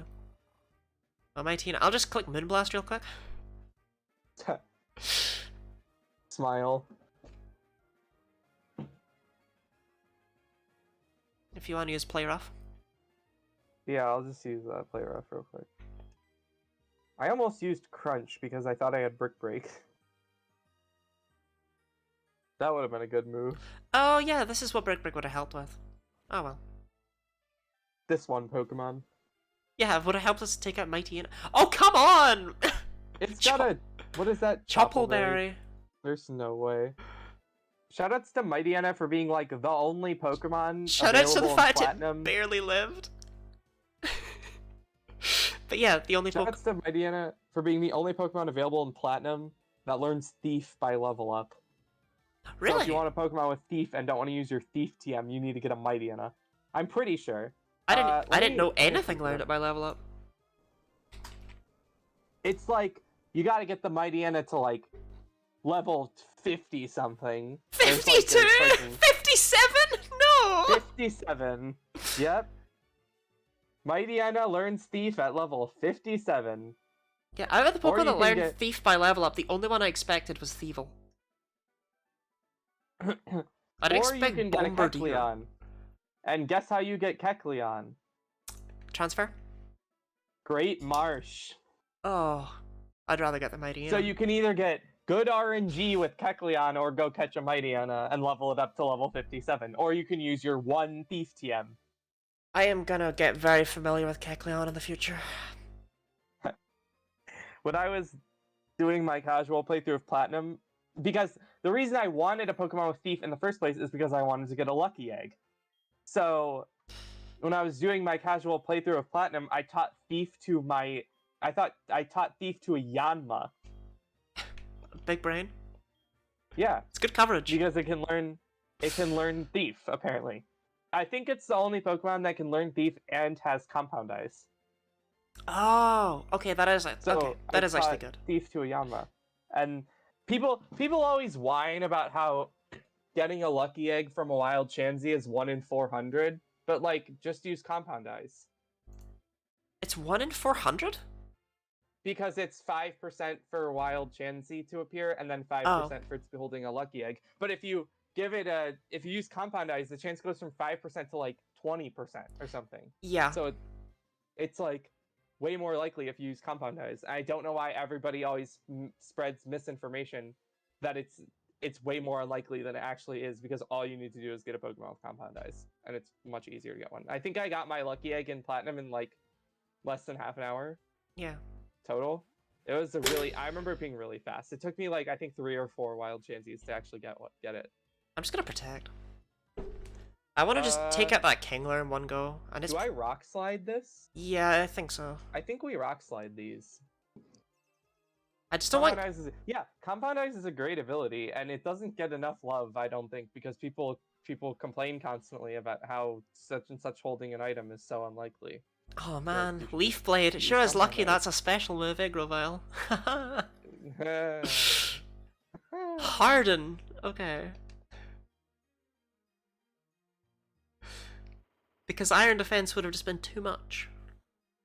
Iron Defense, the best move. It's better than Harden. True. Yeah, we might actually struggle to break through this thing. I guess that's the issue with leading with 2 physical Pokemon. Maybe I should have led with Togekiss, I don't know. I think Swallow's fine. Yeah, so far it's worked out. It's been pulling its weight so far. Which I'm kind of surprised about, because Swallow's not a good Pokemon. I mean, Deny it. Deny it right like now. the guts facade burn gimmick is working pretty well, Yeah, like for something like this. But I'm not about to deny it. absolutely. Bubble beam. Bubble beam. Kingdom's got like 50 special attack. Bubble beam. Can't it learn crab hammer? Yes. Why are you rocking bubble beam? It learns waterfall too. Wait until this Kingler pulls out the guillotine. Oh yeah, then we'll regret it. Would guillotine even work? Yeah. Does guillotine? Do you have to be higher level for guillotine to work? Nah, you can be the same level. Same level, it's 30%. Oh, you can be the same level. Yeah. That's. I know. Guillotine is rocking up in competitive Pokemon right now. Does Is that how it is for all of the moves that require you to be? Do you need to be the same level or higher or a higher level? Because I know for Sheer Cold, The same level it or won't higher. work. Yeah, I know that's true for Sheer Cold as well. Sheer Cold has the weirdest accuracy, like calculation of all time.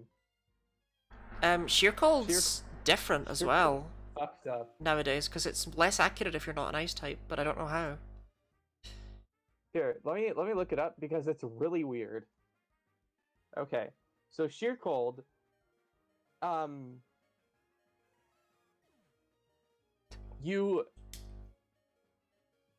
it's 1%. It starts at 30% when you're the same level, and it's 1% more likely to hit for every level that you're higher. Yeah, So that's how they all work. yeah, so that's weird. First of all, but second of all, you're there's a base chance, which for Sheer Cold is 30%, unless you're not an ice type, in which case it's 20%. That's the only thing that changes is 10% less likely if you're not an ice type. Ah, okay. Yeah. It just becomes 10% less. I don't know why they decided that Kyogre really needed that nerf, because what else, like, what, Smeargle is the only other Pokemon that's affected? I mean, I guess it's like you could use like Lock on Sheer Cold Smeargle or something, but like if you have Lock on, Yeah, you still can. Like, it's yeah, exactly. Yeah, Kyogre and Suicune. Oh, Suicune. Yes, you're right. Suicune really needed that. It's like who's running Sheer Cold on either of those Pokemon? Suicune, you can only get it through event. Oh no, never mind. By leveling up, I'm dumb. I'm not paying attention. Hey, it's Clement. Oh, Giraffe Rig. He took up martial. He decided to switch from martial arts to science after his terrible defeat at the Battle Tower in this game. Deep Clement The lore. future is now, thanks to science. Can Cryogonal still earn Attract? Yep. Did they like get rid of that? I'm pretty sure it still can. That's interesting. I went to the trivia on Bulbapedia to see if it said anything about that. It doesn't say anything about that, but it does say that Cryogonal is the only Pokemon that can learn Solar Beam, but not Sunny Day. Huh. Actually, does Attract even still exist? It doesn't seem to still get it. Huh. No, it doesn't seem to still learn it. There are other genderless Pokemon that learn Attract now, though, which is annoying. It's no longer unique. Oh, Omastar, you switched in on the wrong thing, buddy. Oh, the Staryu line can learn Attract in Generation 2. Yep. Yeah, I knew that. Mew, Cryogonal, Minior, and Delmise. Yeah, I remember about Delmise. Staryu and Starmie, they were made genderless last minute. Which you can tell not only from the fact they learn Attract, but from the fact they have egg moves. Oh, that's interesting. I guess it makes sense that Mew can learn it because it's a TM, but... Yeah, Mew just doesn't follow the rules. Mew gets Grass Pledge, Fire Pledge, and Water Pledge now as well, because they're TMs. As well as... Delmise is another Pokemon I really love. Yeah, same. Ghost-type Pokemon are just like... a lot of them just are like have really great designs in my opinion. I was actually really sad when I encountered Delmise because it was so cool, but it shared a type with my star. Roll out! Roll out Omastar! It's got like a terrible attack stat. Roll out Amistar. That still took me out, but whatever. But yeah, no, Delmise shares a type with Decidueye, so I couldn't really use it. Yeah. But Decidueye is also extremely cool. Yeah, it's a shame Decidueye is probably the most underwhelming starter in terms of actual, like, use. But I love it. Favorite starter Pokemon right there. All of the grassed ghost type Pokemon are super cool. Yes. And also Chandelure. Chandelure is one of my like a bunch of my favorite Pokemon are all ghost types. Like Chandelure, Mismagius, Mimikyu is one of my favorite Pokemon. I bet you can't wait to use all those Pokemon Drifblim. in the battle tower. Oh, I can't. Sad that we're gonna get Ghost and not be able to use any of the Pokemon I actually like. Yeah. Oh, this person's all that's left? No, okay. I was like, oh, cats! What good options do we have for Ghost? Gengar, Yeah. Rotom, Oh, Rotom God. again. Oh, Rotom. You can't. No, I guess you Oh. can't use Rotom. You can't use the Rotom forms in the battle tower, right? Yeah, and I'm not using Ghost Electric Rotom. And it's like, what is... Oh yeah, because the types don't work. Yeah, they don't have types until Gen 5. They don't have types. Frostlass. Frostlass. I'm guessing we're gonna end up using Gengar, Dusknoir, and then like 2 other Pokemon that we won't use. Shedinja. Oh, Shedinja would be something. Really covers for all the weaknesses the rest of the team will have. Yeah. Shedinja's quite good for Bug, though, but it feels so gimmicky. Shedinja would be good for Bug. Why am I using Air Slash? I have Aura like Sphere. also, you know. So would any other Pokemon with more than 1 HP? So would so would a Bug type. That's better. I wish they'd make another Bug Ghost already. Because you associate it so much with Shedinja, but that means you don't, like, everyone knows Bug Ghost's weaknesses, but no one remembers its resistances. Because they don't matter. I guess doesn't it's not weak to Dark or Psychic. It's weak to Dark. What? Bug doesn't resist Dark. Oh. Bug doesn't resist her? I take it back. It turns out not everyone knows Bug Ghost's weaknesses. Rock, Dark, Flying, Fire, Ghost.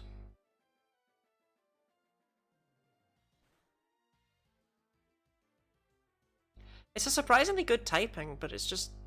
you know? You can't use it. I did not expect that Earthquake to one-hit KO, I won't lie. I know Persian's got glass bones and paper skin, but still.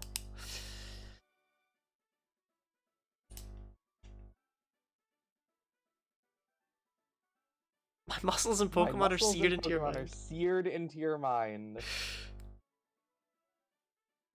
Great unseeable power, why have you forsaken me? Lit though. Me every time I hit myself in confusion. Me every time anything bad happens to me in any situation. Oh, we got a clown? A clown? Born raised to spend my life under a circus tent? This dude. I remember the person who spent their life under a circus tent. That we definitely saw that dialogue last time. I'm not surprised. No. Who would come to the battle tower apart from clowns? True. Prescott the clown. Tatiana. I feel like we've already had Pokemon breeder Tatiana. Well, maybe I'm have her again. Do we rock slide these? I think we rock slide these. I think we rock slide these.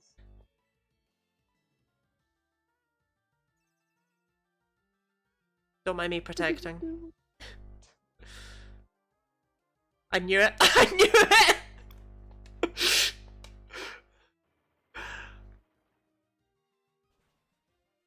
I mean, Rockslide probably won't even do half the Torkoal because Torkoal's just built different. Oh no. Okay, cool. Oh. Okay. I was still right though. I hate Torkoal because of Flannery's Torkoal. Yeah. I mean, at least you don't really need... I assume it's not a threat in an Emerald speedrun. It is It still is? Oh god. absolutely a threat in the Emerald speedrun. In fact, it is the reason why Flannery sucks. Flannery, hold on. Let me actually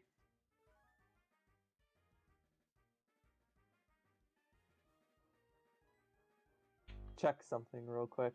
Give me just a second here. I'm gonna just use Rock Slide again. Quick Claw Torkoal, new meta? There's no way. I mean, at least it's only Quick Claw Heatwave Torkoal. People are actually unironically running Quick Claw Overheat Torkoal in modern day competitive. Torkoal Really? jumped up. Yeah, Torkoal has jumped up from being like a never used Pokemon ever to being a staple on so many teams because Paradox Pokemon are just, you know, so good. Flannery, you're 85% to win against Flannery. That is entirely from Torkoal. Wow. You need to set up 1x attack on her Slugma.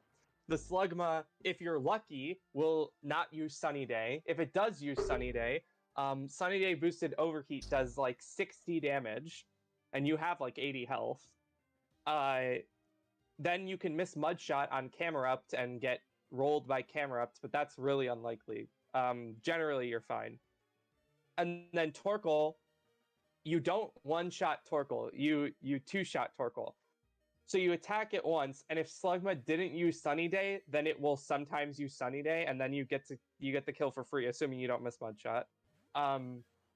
If Slugma did use Sunny Day, or even if it didn't, Torkoal will usually either attract or body slam. Attract is bad, obviously. Body slam, I swear body slam paralyzes more than 30% of the time. And if it manages to get attract and body slam paralysis off, you're pretty much guaranteed to lose. Like, you don't win if that happens.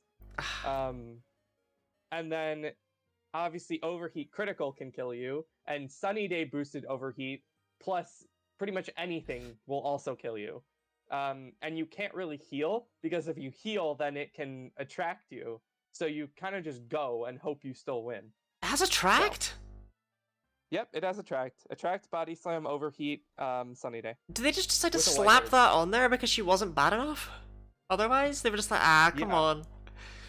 It's also got a White Herb, so the special defense drop from Overheat won't matter. Like, it still does it. It only needs 2 turns to actually kill you. So by the time it's losing special attack from Overheat. But hey, already... at least you could just lower all of its stats, am I right? Yeah. Yeah, that Torkoal's a menace. I'm actually quite... I feel validated by the fact it's also a menace in the speedrun. Yeah, Egg Bomb Sing Chansey. See, that's the worst part about that Torkoal is you don't die to it super often. Like, the fight is only 85% to... Or it's only 15% to kill you, which is not that much, like, relative to some other stuff. But every time you die to Flannery, it's literally just RNG bullshit. Like, technically every time you die, it's RNG bullshit. Yeah. But Flannery especially, you'll die to, like, getting attracted and then just immobilized for 5 turns or something. Like, you die to something stupid when you die to Flannery. And also, you have no healing items, because you buy healing items after Flannery. So that's the other issue. If this thing crits again, I'm gonna cry. Okay, I don't know if it's running Lucky Punch or not. I really don't want it to be running Lucky Punch. Please don't have Lucky Punch Chansey. Lucky Punch Chansey. Oh, it's got Lucky Punch! I looked it up. Yep, I just looked it up. The other one's got a Citrus Berry, but this one's got the Lucky Punch. Oh, you need to wake up. It's gonna start using Soft Boiled. Oh man, Citrus Berry Chansey, Metronome, Refresh, Defense Curl, Minimize. I'm kind of glad we didn't get that Chansey. Okay, but this one runs Focus Punch. It's running... when its only attacking move is Metronome. What were they thinking? Well, I mean, no further questions, Your Honor. Listen, you're not trying to beat the Battle Tower. with metronome. Snorlax has been asleep for like 6 turns. It's only been 3. It's not actually been that long. Okay. That's not, you're right, that's not the Just feels like forever. It does kind of feel like forever. Don't worry, Togekiss will can wear wake it up on down. this turn, right? If I wake up on this turn, we might be good? Question mark? I hope so. I mean, we're good whenever you wake up. Whenever you wake up and hit it with Earthquake, it falls. There we go. There we go. There we go. I mean, I guess Outrage would have been more powerful, but... Bright Powder? No, it's Lucky Punch. No, Lucky Punch, thankfully. Alright, that is battle number 17 done with. Let's go. Only 32 more to go. So we're defining a win as 49 wins. 49 right? wins, yeah. Yeah, okay. Because that's when you get the... Is that when you get the Frontier Brain? Yeah. It's 21 and then 49. 70. No, I looked I it thought up. it was 70. It's 70 in Emerald. Oh, because, well, Emerald is gross, to be fair. Emerald does hate you. Emerald sucks. Emerald Battle Tower sucks because pretty much no matter what you do, you have like you'll it's like statistically unlikely for you to win because you just die to RNG hacks at some point. Like the only way you can consistently win in the Emerald Battle Tower is with like PP stalling teams. Oh, great. Where battles take half an hour to win. Like there's a person with a 3,000 win streak with just like a crazy PP stalling team. I mean, at that point, why live? Yeah, I mean, like I have a team for the Emerald Battle Tower that's Latios, Metagross, Heracross, and I died last time I died to a 10-turn freeze. Like you can't. There's just some stuff you can't win with. Pretty much no matter what. What are we doing here? I'm using Protect. I don't know what you're doing. Crunch. I'm just gonna Rock Slide. Oh, I I guess I could have protected, but Crunch would definitely have done I away. could have crunched. Yeah. Yeah, Oh, Christ. Oh, great. I guess I should have crunched. Okay, this could be where we lose. Ancient Power Marsh Stomp. Okay, then. No! I'm not doing this. I'll just focus on the right-hand side if you just want to keep spamming Crunch. I'll start spamming Crunch. Because I probably would one-shot it, actually, if I just went for it with the Brave Bird. But I can't sacrifice our whole team to that, so I'm going to take out the Marsh Stomp. One of my friends quote retweeted someone saying something transphobic with a video of him playing Crossy Road. What?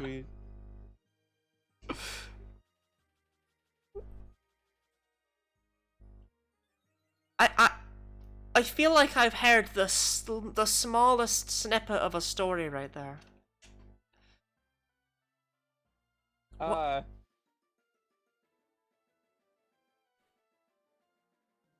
There isn't really a story. Okay, if you go for Earthquake, I'll go for Brave Bird on Rotom. Okay.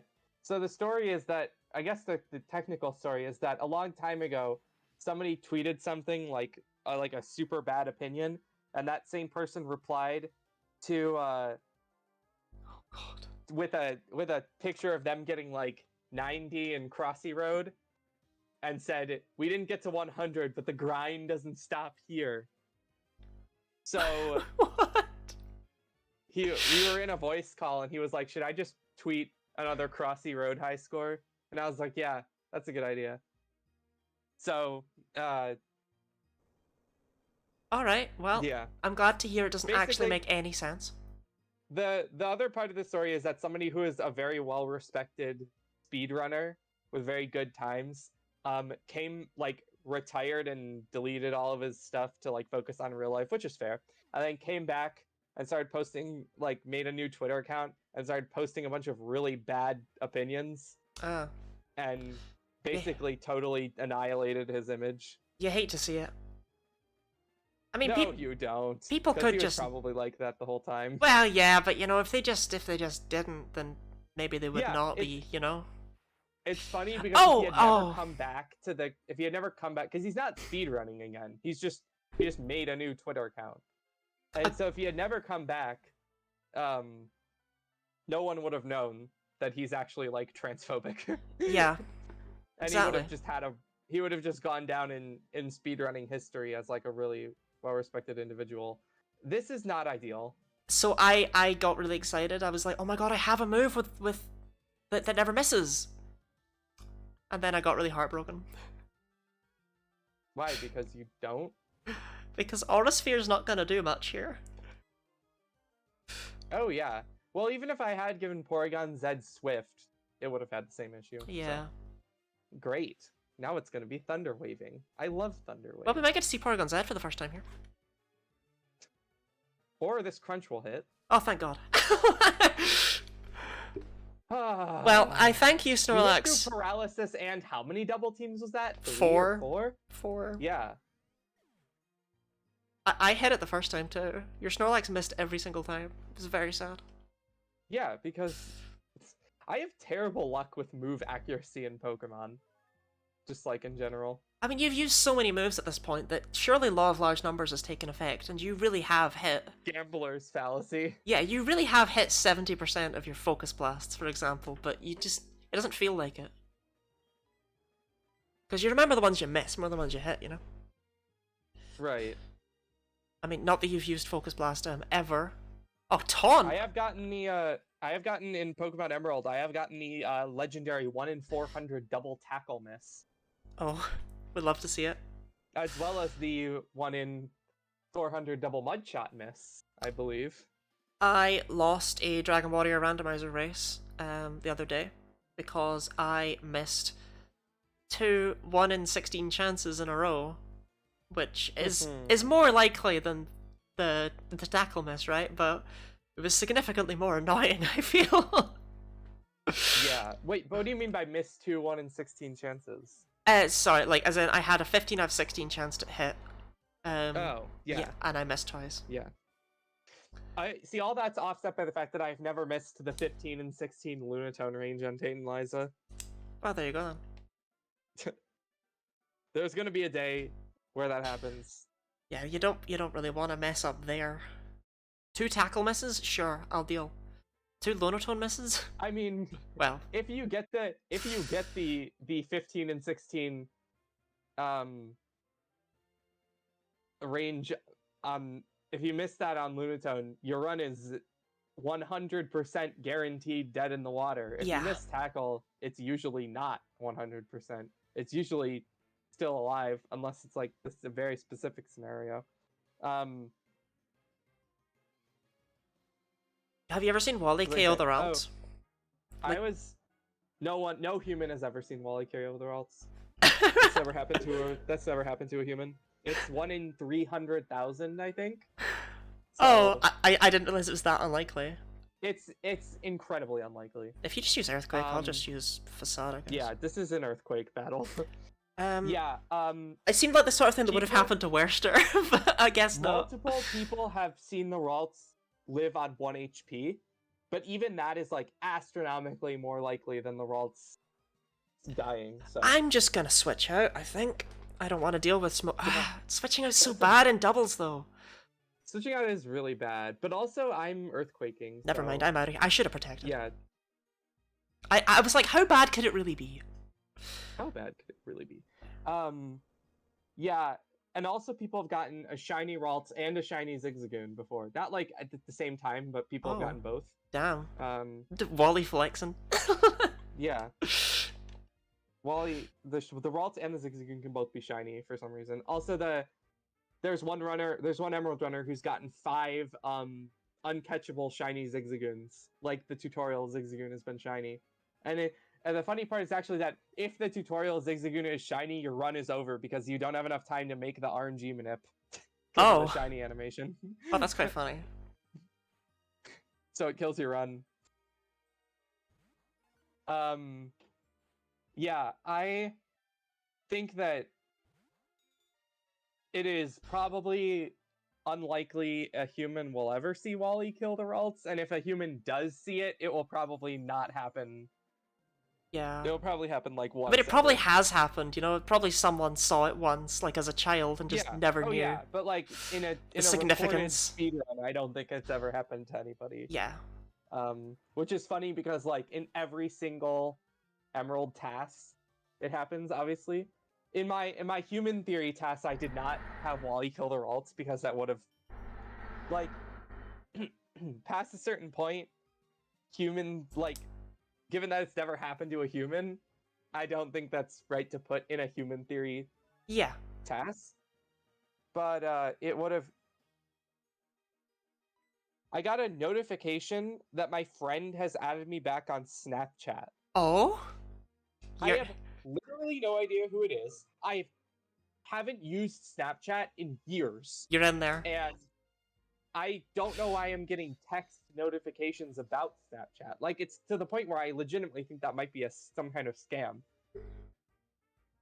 Outrage against a fairy type. Ah, Gen Outrage. 4, love you. Smile. Fairy type smile. That was a very interesting text. Oh, thank God I hit. I was like, if I do nothing every single turn since I got paralyzed, I'll just be so sad.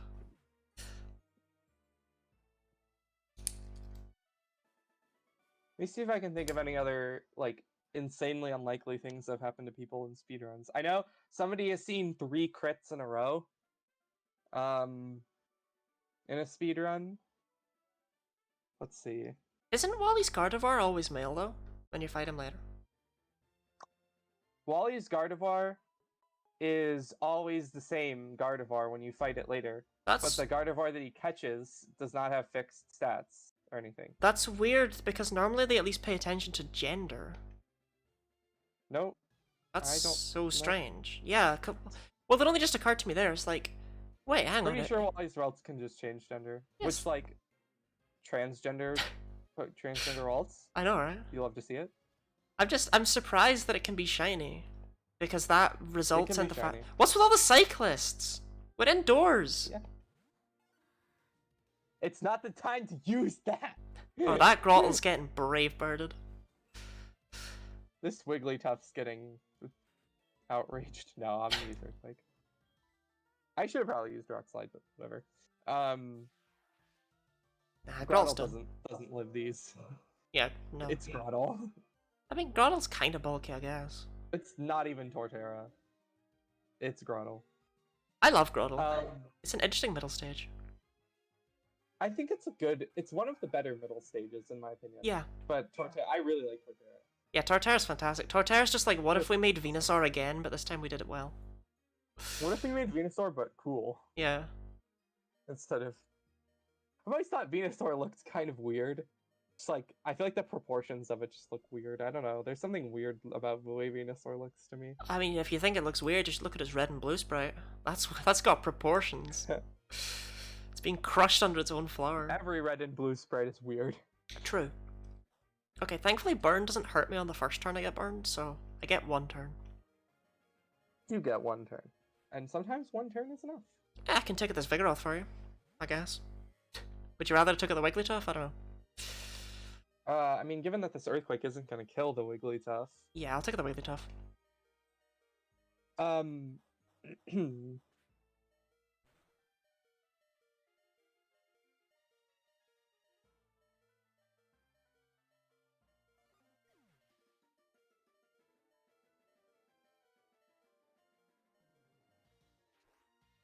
Oh, I might live? Darn. Might live.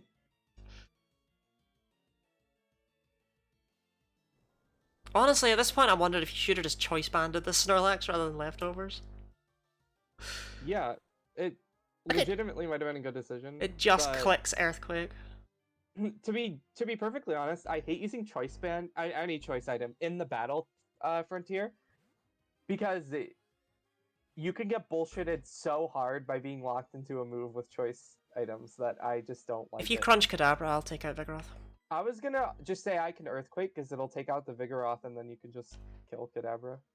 Yeah, but I don't know if I can take out Kadabra. I don't have anything that's super effective. Alright, I'll crunch Kadabra then. Oh wait, I have Shadow Ball. Nothing super effective, eh? I forgot. I was so fixated on That's Aura okay. Sphere. Oh well.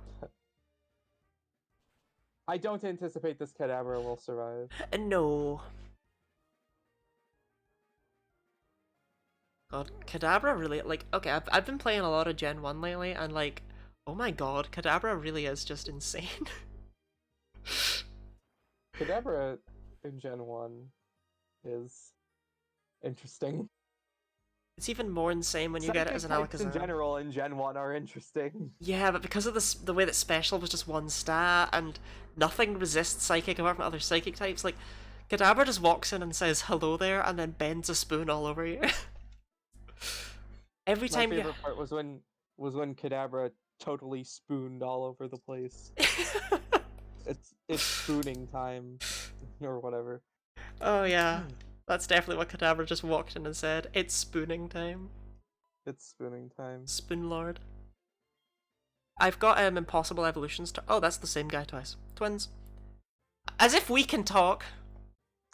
This is a really funny looking scene. It's like us two, the two battle tower attendants, and the two trainers are all just identical twins. Do you think I wonder if Kadabra is the big or the small spoon? Yeah, do you think Kadabra's the big spoon or small Alakazam is spoon? both. Yeah, Because Alakazam's a it's got two switch. spoons. Yeah. Yeah. But Kadabra... Oh my god, Tank. real Pokemon? Yo. Right, Why does the Dragon Tamer have a grass type? I'm gonna use Protect, because Meganium's definitely a dragon. Look, it's a dinosaur. Yeah, I'm protecting. Is it Rock Slide type? I don't even know if you want to use Rock Slide or Earthquake. I'm gonna say it's Earthquake time. It's pretty much always Earthquake time. Earthquake is 100% accurate, and Rock Slime is not. Puck Slime. I knew it. Rock Slime? Oh, on you? Really? Okay. Oh no, it's gonna slow me down. Dang. Yeah. All right. It's just being spiteful about the fact you said it was 100% accurate. It's like, nah, 75, deal with it. Right, I can take out Meganium from here at least, so your Earthquake will hit full power against Miltank. I mean, I probably could have taken out Meganium turn 1, but... Oh my god, we finally reached the point where the battle tower doesn't suck. It only took like an hour. Literally. Yeah. Has it been over an hour? Yeah, it's How been long like... did it take us to build the teams? It's been like an hour and a half. It's been an hour and a half. It took about half an hour to build the team. This was a lot faster than how long it took us last time to build the teams. Yeah, well, we knew what we wanted this time. When we do ice, I think it's going to be instantaneous, for example, because there's just not very many ice types. There's like 2 ice types in general. Well, I'm gonna run, I think, for ice, Choice Scarf Glaceon or Choice Scarf Jinx or something weird like that. Because we can make it hail with Abomasnow. I was about to say, do we literally make a hail team? Yeah, we just make a hail team, you know? Abomasnow, Frostlash, Glaceon. Why not? Mamoswine probably in the back. Spam Blizzard on everything. Wow, that Earthquake did nothing. Is it in Generation 4 that Blizzard skips the accuracy check when it's hailing, or is that only in Diamond and Pearl? It's okay. How it works in Diamond and Pearl is just a bit weird. I'm gonna take out the Altaria, or at least I'm gonna try to. If you want a Rock Slide, I guess, to maybe catch it. I'll Rock Slide.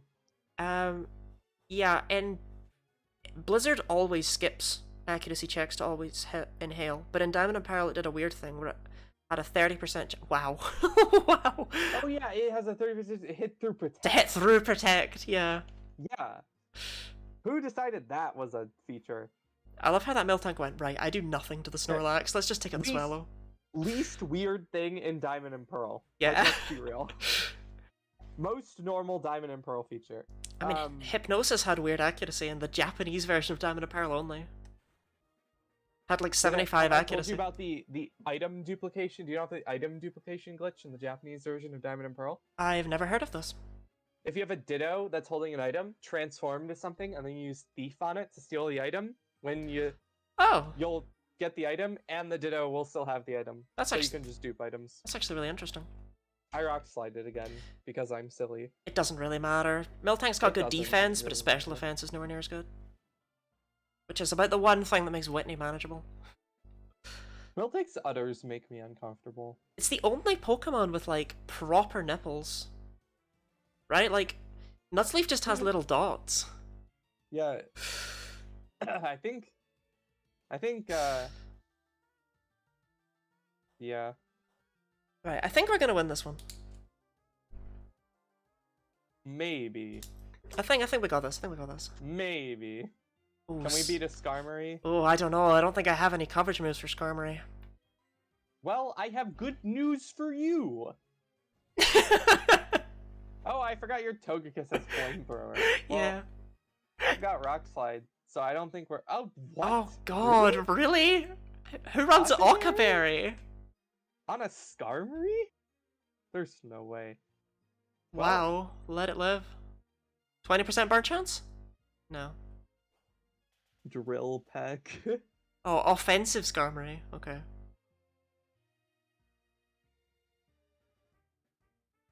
I'm really proud of you for hitting that rock slide. Yeah. We did it. We finished the first 3 rounds. Okay, so here, I was wrong. I thought it was the end of round 2, it starts being proper, but based on those Pokemon at the end of round 3, I think it's the end of round 3. Yeah, I don't... Let me actually look at the Battle Frontier. Alright, while you do that, I'm gonna take a quick break to go to the bathroom. Oh, okay. I'm gonna run and grab a snack while you're doing that. That is actually. a valid thing to do. So I guess we will... Please hold, and we will be back shortly.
Okay, I'm back.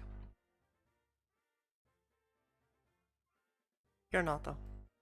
I am still here. I am actually here. I just Oh. took forever to find the unmute button. I'm going to be unmuting just to talk because I'm eating, so. Oh, what are you eating? I got some goldfish crackers. Oh, great. That's why I'm back. Okay, so where did we... What was our high score last time?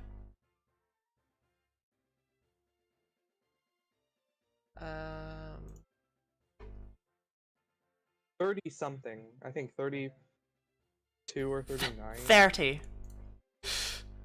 Sorry? 30. I Oh, checked. 30. Worse than I remember. So if we make it through round 4, there's a pretty good chance that we'll beat it. Swallow and Togekiss.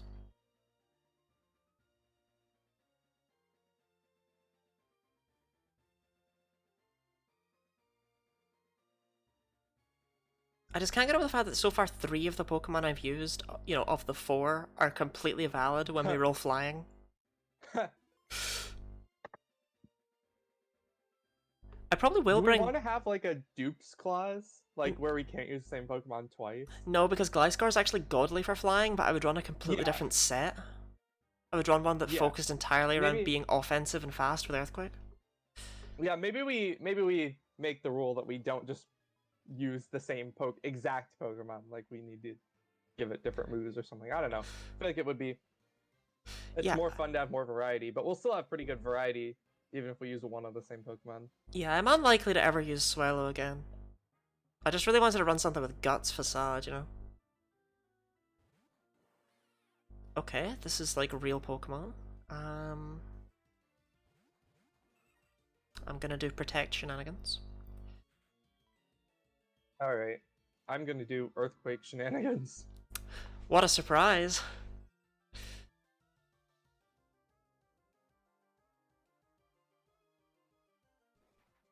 Okay, we're getting the 30% process chance.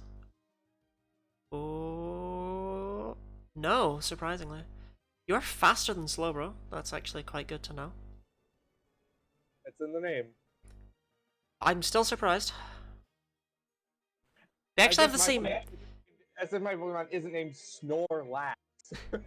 They actually have the same base speed. So in order for you to be faster... Oh god, can't mind. I was gonna go for Prugley, but nah, we're going straight for that. For that Slowbro. If you just use another Earthquake, it'll probably take them both out anyway with my Facade in the mix. Yeah, Slowbro and Snorlax actually have the same base speed. They both have base... If they have the same base speed, then we're speed tied. You're not speed tied, because they all have 0 IVs. Oh. Yeah, so it shouldn't have surprised me. The IVs don't go up like they do in Emerald? No. We calculated them in the Battle Factory, remember? I guess they might go up. I don't know. But we calculated them in the Battle Factory. Like, calculating that one thing, but I could have also just done the calculation wrong. Like... No, I went and looked at the stats themselves. To figure out the actual stats on that Alakazam. And no, it was indeed it indeed has 0 IVs in all of its stats. I'm pretty sure we looked at the actual stat calculator.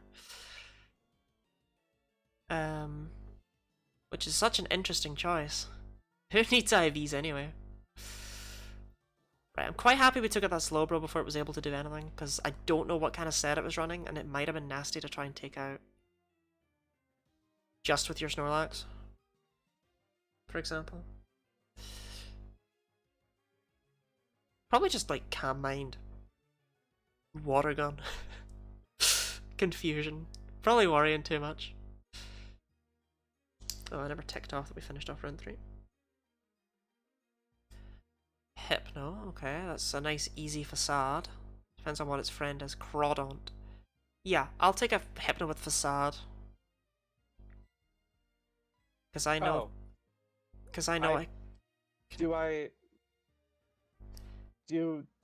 then attack the Crawdont? Earthquake, I get. Outrage. Outrage? I was gonna say. It's just, I know I can take out Crawdont with Togekiss in one go. That's it. That's my entire thought process. So, in the Battle Factory, trainers 1 to 100 use 0 IV Pokemon. Okay. And in the Battle Tower, trainers 1 to 100 use 3 IV Pokemon. Oh, right, okay. So we are actually... So all these Pokemon have 3 IVs. 3 IV, right, that's threatening. Yeah. Things are going to be... You have to get to trainer 221 for them to have 31 IV Pokemon. Which is nuts. Yeah, what? Who's doing that?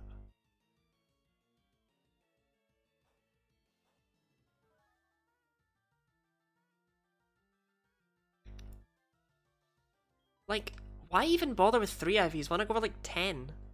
3 IVs at Interesting. level Okay. 50 is like a stat. Yeah, it doesn't just pull. It doesn't just pull like, from a random list of trainers. There's actually like different trainers can appear depending on where you are in your streak. Huh. Interesting. So we're not gonna see that weird transphobic ninja boy outside of like round 1. Yeah, I don't think so. Or no, until I know that's yeah, we can see we won't see that same ninja boy again because he only appears until battle 14. Okay. So everything changes like what, every 14 battles ish? For the start at least. It like, so what it does is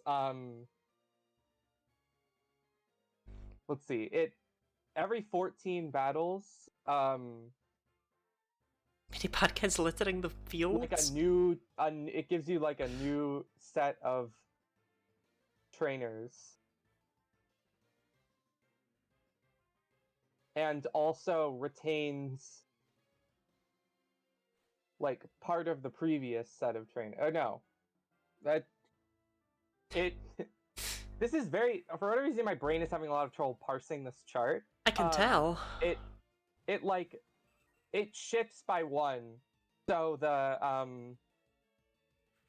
the trainers do I crunch the Dustclops? Oh, that's a shout actually. Yeah, I was gonna take it out next time with Brave Bird, but if you just want to try and focus on the Dustclops, that'd be great. Yeah, I'm gonna crunch the Dustclops. This is probably the Endure reversal Kangaskhan. the Yes, it Endure is. reversal Double edge Kangaskhan, Endure double edge. reversal. Yeah. Yeah. So yeah, because double edge and reversal and endure are all moves that go together perfectly. So it like shifts such that every time you get to a new group of 7, you have like the previous set of trainers and then the next set of trainers, and then it like shifts like Right. that. It's like hard to explain, but like looking at the chart kind of makes it obvious what's actually going on. Do I crunch the Dustclops again? Yeah, it had a Colbur Berry, so you'll definitely take it out this time.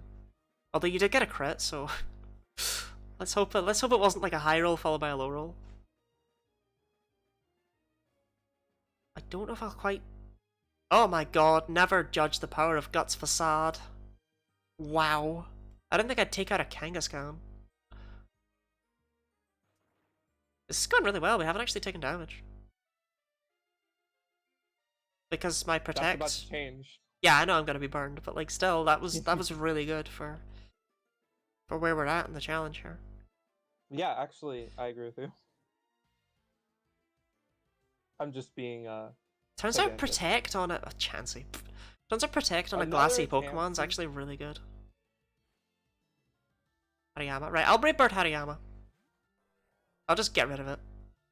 All right, I'll outrage Chansey. It might use Fake Out. Yeah. Oh, Oh, but use it out. used it on you. Okay. It doesn't really matter. Flying type Pokemon. I'm a fighting type. I'll use Fake Out on the Snorlax. Like sometimes you just gotta flex, you know? Because it wouldn't have Yeah, outsped so you I'll be, like, otherwise. being dead in a second. Well, I'm gonna take a ton of damage from this though, because Hariyama has really high HP. Well, nice crit. I might have been able to just do it with Facade, even ignoring the crit, but why risk it? Yeah! Yeah! Is Just this a little bit of damage. is this still the egg bombing Chansey? What if this is the metronome? No, it's Chansey? the egg bombing It's not the Chansey. metronome Chansey. Good thing, doesn't Egg Bomb have awful accuracy? I 75, flipped. yeah. No, that was Fake Out. I'm done. Yeah. But yeah, egg bomb. is like 75%. Like, why is it so bad? Because they didn't want Executor or Chansey to be too powerful. Well, yeah, that's a real worry. What if Chansey and Executor become too powerful? Did you know that in Gen 1, Chansey didn't learn Soft Boiled by level up? No, but I'm kind of surprised Soft Boiled existed. Was Soft Boiled a TM in Gen 1? Yes, and the only Pokemon that could learn it was Chansey.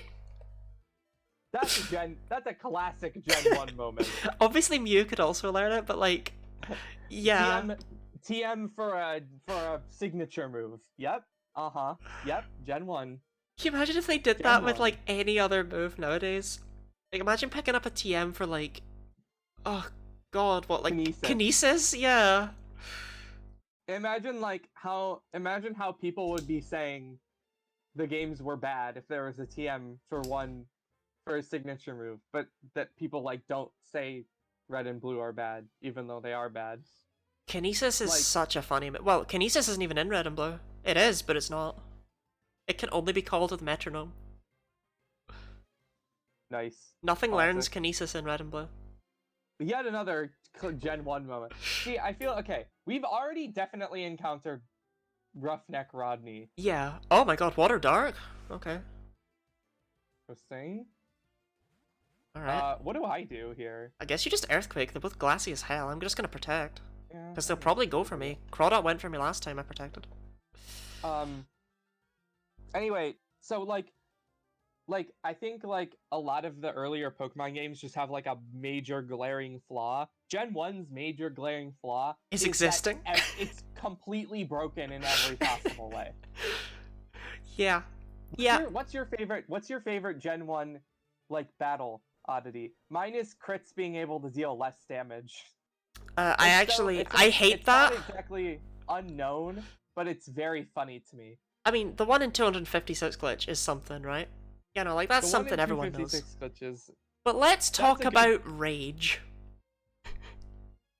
The 1 in 256 glitch is a classic in speedrunning, because even when you think something is accurate, it's not. Yeah. And so you can lose. People have lost runs to 1 in 256 misses before. People have lost runs to getting 2 in a row before. Anyway, so Rage. So far, I've actually been really lucky to not hit. I had to run yellow twice because I lost early on in Crystal against Miltank in my Genlock.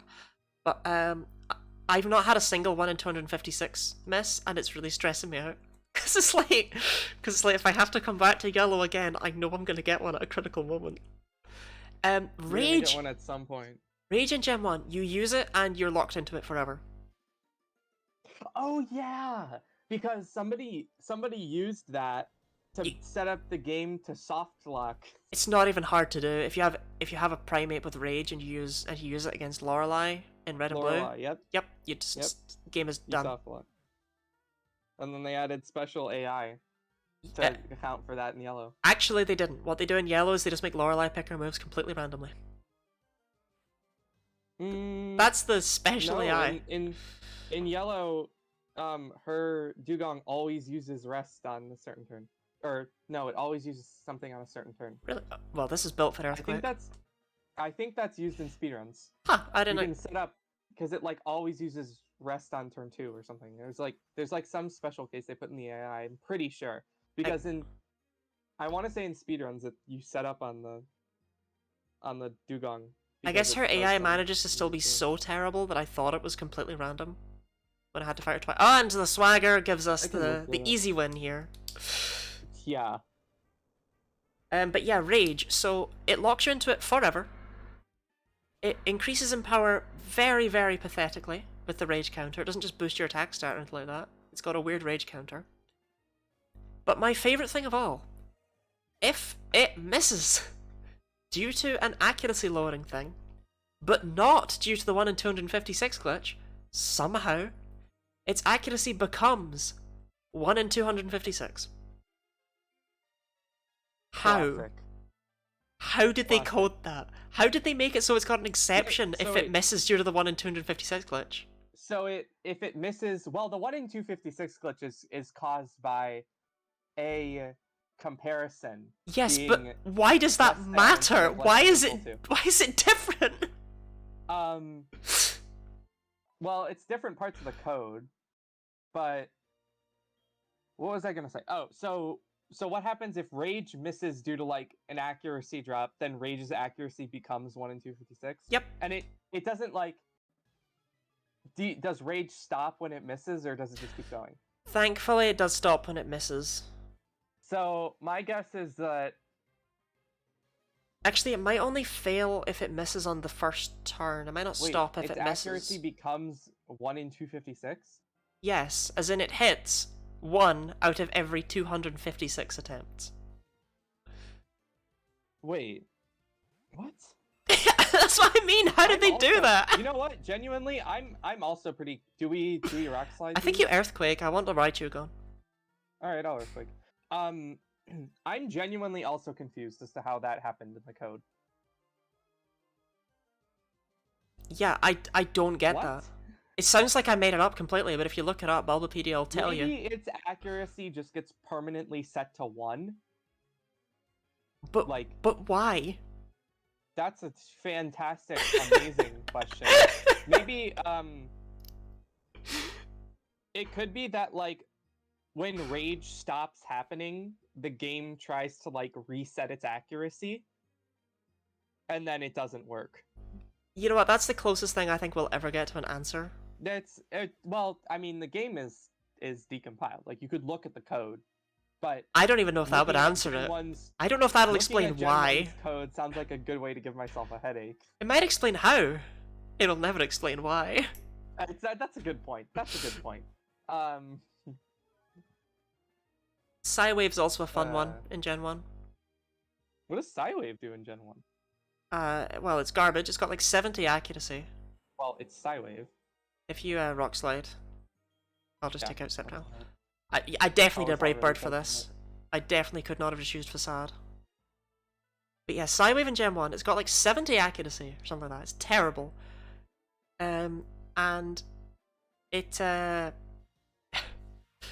it deals fixed damage from, I believe, 0 to 1.5 times your level. But in competitive play, like against another player, it actually has a minimum roll of 1 on their side. If it rolls a 0 on your side and a 1 on their side, it will desync the games and cause a hard lock. There's no way. Because game design. That's not a thing. Gen 1 Psywave run when? Absolutely never. I think the last run I'm ever doing as any kind of one move thing is Synchronize. I can't think of another move that would be silly enough. Counter and mirror coat only. That would be interesting. One thing someone suggested to me is that I'm only allowed to deal damage via confusion. And it's like, I think I would go insane. I mean, you could try a no attacking playthrough. I've already done that. You have? Yeah, I did a playthrough where all I used were status moves. I just only used one status move. Ha ha ha! Metronome. Metronome's a status move. Ha ha ha ha ha. I think it counts. No, well, no attacking doesn't mean only status moves. It just means no attacking. You can use abilities and I've actually considered that. I've thought about it. After I learned that Gen 5 onwards, if you use an item in battle that your Pokemon doesn't need, it wastes your turn. It wastes your turn. That was very important to me in making the metronome run work. That's so stupid. The fact that that actually happens is like, how? The fact they added it in Gen 5? That in the game? And then how did that continue to be a thing? Like, how did they not realize that was a mistake and remove it? Yeah, but that's horrible game design. But with things like so bad. With things like Iron Barbs, Rocky Helmet, Snow Warning, Sandstream, I think you could do it. But it would be hell. You can do it. Someone has done it in Heart Gold. Oh, well, there you go. No problem. I don't need to touch it then. I only do things no other human being would go near. Oh, okay. I'm trying to think of, like, am I rock sliding? Yeah, I think you're rock sliding.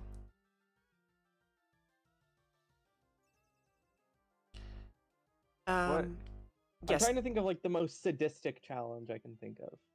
The reason Synchronize is my end is because Present and Oh, that sucks. That does suck.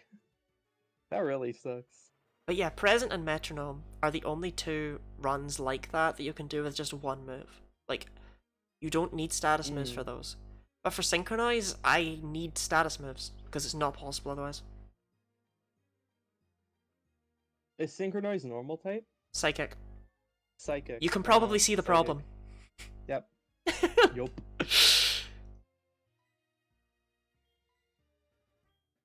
I think I'll go for Girafarig. Go for Girafarig.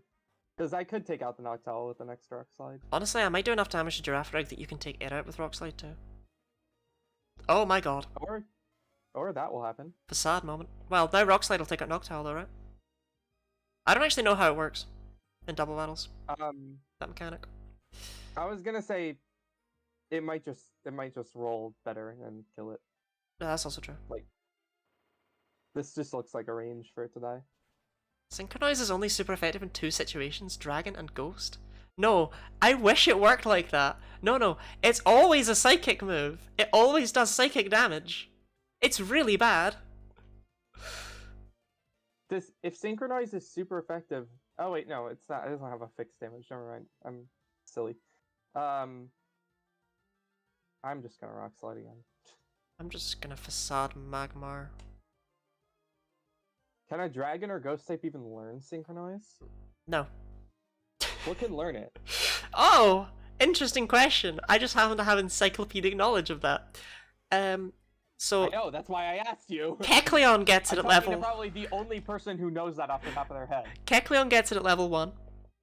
Which is obnoxious because the second I saw that I was like, no, that means it's feasible because of color change. It's like, oh my god. No way. Literally. It's like if everything's running a stab move, I can take it out up to a point because Psyduck gets it by breeding and Golduck learns Soak. Really? Yes! We're getting somewhere here. Bravebird does not take out Rotom annoyingly, so hopefully it doesn't use Double Team. Sigilif learns it, which is useful against flying types, I guess. But the most important one of all is Eevee. Eevee can learn it? Eevee gets it via breeding. Oh. Which means that Umbreon can learn it. Which is hilarious. Because Umbreon can learn Synchronized. it can never work. Except Ah. I'm going to need it for the run. Umbreon is actually going to be one of the Pokemon I'm going to use. Trying to think of what utility that would have. Well, Sigilif learns Miracle Eye, and Miracle Eye and then Umbreon having it is just another way for me to hit Dark types. Which, it sounds so stupid, but... Singular time Miracle Eye will ever be used. It sounds... Okay, this will be like the singular time Synchronize will ever be used, but it will also be the only time Miracle Eye will ever be used. Uh-huh. But it's not just that, it's like, I need it as a backup for Soak. I need another way to hit Dark types, and Umbreon's the only Dark type that gets Synchronized. How did we end up here? I'm surprised the Dark type gets Synchronize at all. You know, given the way Synchronize works. Yeah. I've actually looked through all the evolutions, and like most of them aren't really that worth using. Some of them are good for a couple battles, but... The thing is that I think the run might actually just come cold right at the start, but I don't want to talk too much about it, because it's not happened yet. But if there's a single opponent that's not a normal type and isn't running a stab move before I get access to more Pokemon, we're done. I'm surprised you haven't already figured out whether that's true. I have. That's why I said it might just come crashing down. I'm hoping there's a way around it. Oh. It's currently looking bleak. Can you PP stall? That's exactly what I'm looking into. Did you know Dunsparce learned Spite? Haha! Stavros? Garcha? Whoa! Oh, okay. All of a sudden, alright, we'll just, it's outrage time! It's outrage time! Let's go! I have Protect, so slacking's not a problem to me. This is when we outrage, boys. Let's go. I can't wait for you to hit slacking every time. No. There's no shot there's a Garchomp with double team. Double team Garchomp? No shot. What? what the hell kind of goofy set?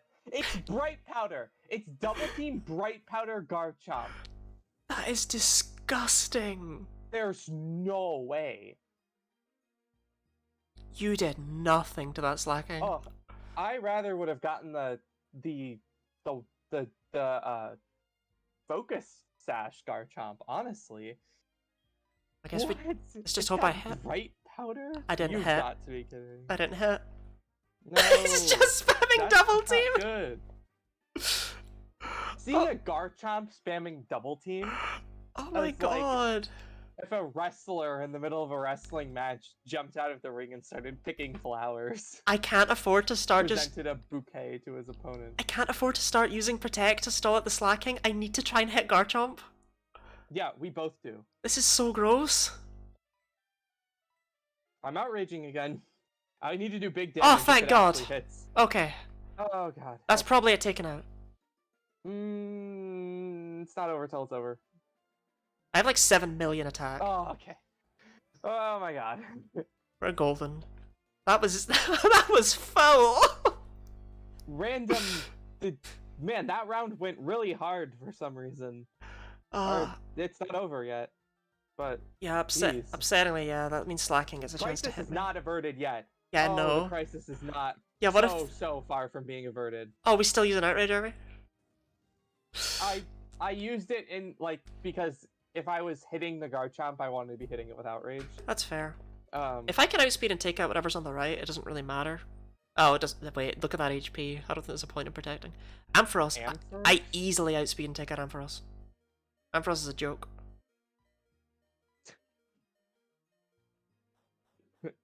slacking Garchomp. Slacking Garchomp, but that was... Normally slacking's not a big whoa. issue. You just protect and ignore it. I mean, it was the double team Garchomp. what which else has it got? Isn't... Sandstorm, Dragon Claw, Oh, I don't have it up on something this else list. that I don't remember. Sandstorm? Oh! It's got Sand Veil And as its only ability. That's so gross. And it's got Bright Powder. Bright Yeah. Powder, Sand Veil, and Double Team. I don't even know what that all stacks at. A lot. You're confused again? I didn't even realize you got unconfused. Alright, well thankfully me either, slacking actually. is generally a terrible Pokemon to bring into this place. So the only reason it was It's threatening... really good. It's really good in Gen 3 for the Battle Frontier, Really? but not in Gen 4. What makes it good in Gen 3? Just Hyper Beam? That's him, Hyper Beam. because it's got The Gig Impact fact here. that Shadow Ball is physical. Yeah. And the fact that in Gen 3, like, kill everything in one hit is like an actual Battle Frontier strategy. I'm gonna calculate the actual evasion that Garchomp would have had if it had been able to set everything up. Like With how- 6 double teams. Yeah. Oh no, it's a Tangrowth! Oh no! Okay, thankfully Oh no! Tangrowth is completely irrelevant. Air Slash just yeets it. But And it's, Ice Beam also yeets it. still gives me the fear. Okay, I'm Bright very scared of Tangrowth now. Bright Powder reduces accuracy by 10%. Sand Veil is by 20%. I mean, the double teams are where this is all really going to come from. But honestly, even just in Sand, that thing turns the accuracy of every single move into thunder. That's before we've set up the double teams. This is so gross. What is it? Stat stages? Also, yay, we won. We won Yay, the we battle won. from hell. That was one of the battles. One of the battles of all time. What is this, 28? This is indeed 28. Wow. Yeah, it's I been hope going. we make it further with normal than we did with ground. It's been going really Frankly. smoothly.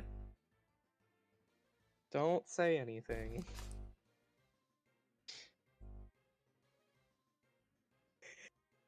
It's been going really smoothly, slacking Garchomp. I mean, that was just gross and I know it, but look, what can a school kid and a bug catcher have? Yeah, exactly. Okay, they're starting to get into the realm of like Wait! legit Pokemon. That's a lot of fighting types. Is this rigged? If it is rigged, it's rigged in our favor. What am I doing here? Am I I crunching the Gallade? I I guess. Yeah, I mean you're clearly taking out the Breloom. I don't think we need to worry about the Breloom. Yeah, the Brillium's a non-issue, but I do want to protect first just to make sure that I'm not oh, Thunder Punch, maybe? It's probably going to try to attack me, yeah. Thunder Punch, maybe I should just go for the Gallade, actually. I don't know. Right. Depending, let's see how much damage I do here. Yeah, let's see how much damage I do here, and then we'll decide about the Gallade. If it set everything up evasion-wise, it would have set the accuracy of a 100 accurate move to 23.76%. That's higher than I thought. It's still gross. I'll take the Glade out with a second crunch. Yeah, but it'll take me out with a single Thunder Punch. Yeah. But I think it's a trade. I think it's a trade worth making. Okay. Togekiss is really good, you know. Basically 1 in 4. Yeah. It's less than 1 in 4. That's what makes it gross to me. It's less accurate. Like, it sounds, oh, that's more accurate than I expected. It's less accurate than Guillotine. You're more likely to hit with Guillotine, in fact, because Guillotine's not affected by any of those sorts of moves. That was foul. That Garchomp was just gross. Wow, that did no damage in recoil. Huh. It has Ice Punch, and what kind of Gallade is this? I wonder what its other move could be. Before it does not have Fire Punch. Oh yeah, this is the Gallade with Fire Punch, Thunder Punch, Ice Punch, and Drain Punch. Wait, That's the Regirock set. Pokemon with Fire Punch, Thunder Punch, Ice Punch, and Drain Punch. That's literally not the only Pokemon with that. Huh. I wonder what that Brilliant was rocking. Drain Punch is so bad in Gen 4. Check. Seed Bomb, Sky Uppercut, Rock Slide, Counter. No. It's the Drain Punch one, right? Yeah. Drain Punch, Giga Drain, Synthesis, and Leech Seed holding a big root. Oh, mix. Let's go. That's an odd. They were like, which moves restore HP? I love Vespiquen. This feels like a Rock Slide kind of moment. Vespiquen is genuinely one of my favorite Pokemon. I really want to use it on a team. It's just a shame it's... I used it when I did Flying Monotype as that was my first Pokemon challenge run. Oh my god, that did so much damage. That was my first Pokemon challenge run. Of course it didn't flinch. And I wanted to use weird flying types, so I used Vespiquen, and it was not good. but she tried. Defend Order and Heal Order and Attack Order are just very fun moves. Yeah, and they're all pretty good. Yeah. Yeah. I'm really upset they cut Heal Order in Gen 8. That is, I remember looking that up and seeing that it was just Heal Order. They cut Heal Order and gave Vespiquen Roost, and it's like, why bother? Why? It doesn't make sense. Is this Focus Sash or did it just lip? Wow, Vespiquen's natural bulk coming in clutch. Yeah, Vespiquen's bulk. Right. I mean, it is bulky, it's just got a god-awful type. Like, it wouldn't have lived that if it wasn't bulky, you know? Vespiquen's bulk, when the move it's being used, or the move you're using against it is Rock Slide, I feel like is pretty commendable. Yeah, it's 4 times effective. Like, I'm surprised it lived that, genuinely. Right, that's the end of round 4. Oh my god. That's 28 battles. It only gets harder from here. I say that, I don't know I wish it didn't take us 2 hours to finish 4 rounds of Battle Frontier. Yeah, it takes so long, because you have to have move animations on, and the text speed and the battles are just really slow. Yeah. Just in general. But it's not like we can play Gen 3 online. And also, Gen 5 doesn't have anything like this. Yeah. Because you cannot do the battle subway with another player. Really? Really. That's crazy, because you can do it with... I'm pretty sure I looked it up, and you the way you can do the battle subway with another player is like you can fight against them in the battle subway Oh. or something. Like you can't do like Nintendo Wi-Fi connection do the battle subway with another person. I don't think. There's like mixed information about it online for some reason. That's so weird because you can do it with Nate and Rosa as the multi-battle thing. Yeah, I'm pretty sure you can't. That can't be another player. That's I disgusting. think it could only be Nate and Rosa. I guess it's balanced around that because their teams aren't great, but they're pretty good still, you know? I love when you show up for the baby levels and it's just like, they just whip out like Haxorus against, you know, Oshawott. Like... Otherwise, I would have suggested that we try it, but I'm pretty sure I looked it up and found that it was not a thing you can do. I'm just sad they discontinued the Battle Frontier, because while I know that, like, I get it, okay? I know Pokemon's cut a lot of mechanics, and I hate most of them having been cut, but this one, I do get, because as much as I like it way more as a novelty. What do I do here? I think you Earthquake the Drapion. I think I Earthquake, yeah. Yeah, I like it as more of a novelty thing, but I would just love to be able to do that novelty thing in, like, Gen 6. Can you imagine if we could bring a Mega? Can you imagine if we could do Battle Frontier? Not defense. Not defense. Not defense. Not defense. Oh, Christ. That's even worse. Not defense. A finger curls on the monkey's paw. Like, you got your wish. At least you can hit it. At least you can hit it with Swift. What Swift? Porygon-Z doesn't have Swift. Oh yeah, well at least I can hit it with Autosphere. Smile. Well, I've got Autosphere, it just won't do much. At least you can hit it with Facade. Or what did you use? Protect. Oh. You can hit it with Facade, just don't miss. Yeah, that's the goal. Yeah. Cool. See? This might not KO though. No, it will. True. Exact, see? Yeah. Honestly, Swellow only has like 75 attacks, so I always expect Facade to do nowhere near as much as it does. Could you please stop using that? Why? Okay, special attack is fine. Special attack? Alright. Did you know that Acupressure is a unique move? It is the only move in its targeting category. You know, like Earthquake hits everyone on the field. Rock Slide hits all opponents. Yeah. No, I know what you mean, but like... I'm just trying to think of another move like that, and you're right. Acupressure is the only move that can either hit you or a partner.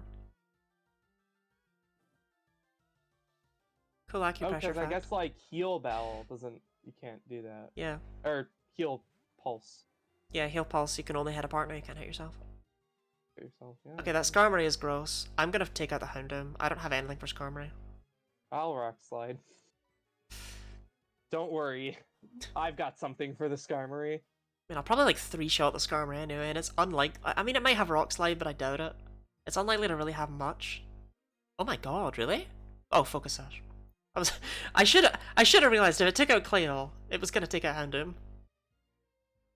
That's unfortunate for me.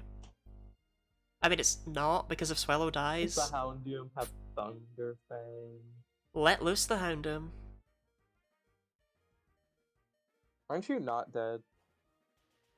Yeah, I'm still alive, actually. I'm gonna live that burn. Why is everything you... The Skarmory has used Drill Peck on me twice. Oh yeah, that's Skarmory's main offensive move, the offensive powerhouse that it is. To be fair, I think it is actually stronger than Swellow. I hope, if nobody's clipped it, remind me to go back and clip the Acupressure. Evasiveness. That was that was super funny.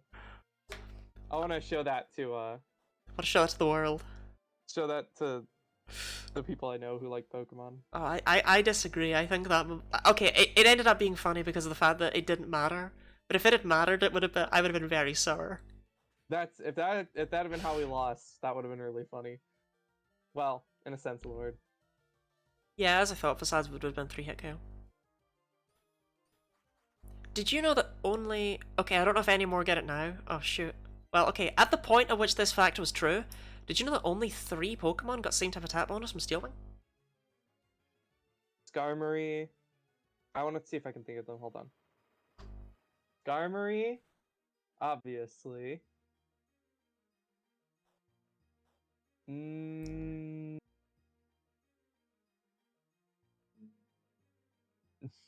Skarmory. I also, I yeah. can't even think of the other two. Okay, Corviknight's a new one. There we go. I was like, I know this is no longer true. I know there's something else. I wasn't thinking of. I was thinking of like Gen 5. Yeah, it was And a true fact up to and including Gen 7, I believe. I think it's Corviknight that breaks it. So Skarmory and what else? Scizor. Oh, yep. I know Scizor can learn Stealing. I just don't. And the third one is one that you're going to be like, oh yeah, I guess that makes sense, but you would never use it. Empoleon. Because you'd never use Steel Wing on Empoleon. Because you'd use Flash Cannon instead. But it's like, oh, I get it. It's a Steel type. It's got wings. Okay. Yeah,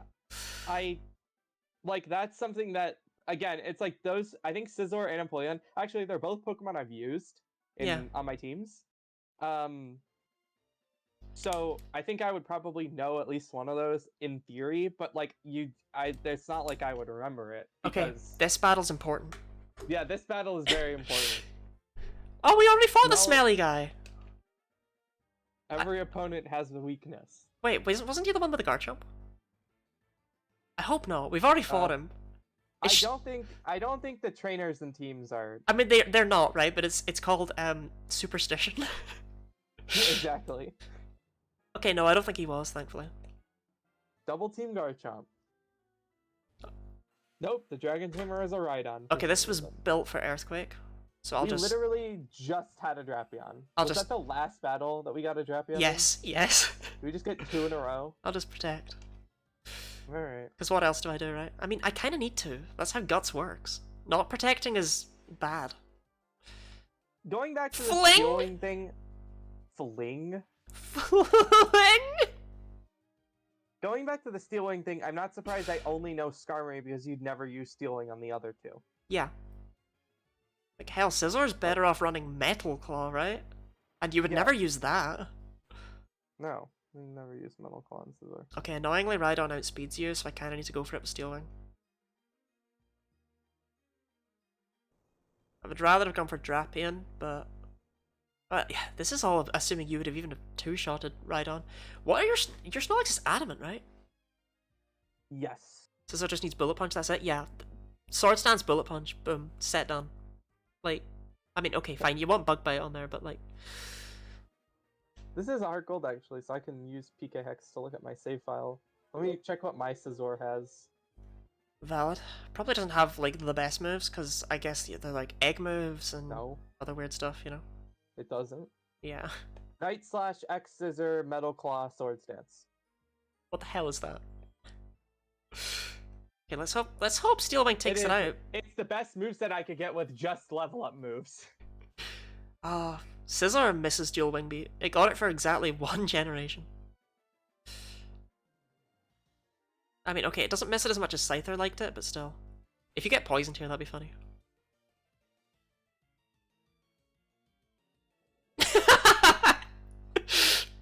Look, you should have run Immunity! What did I tell you? Oh, yeah. You told me.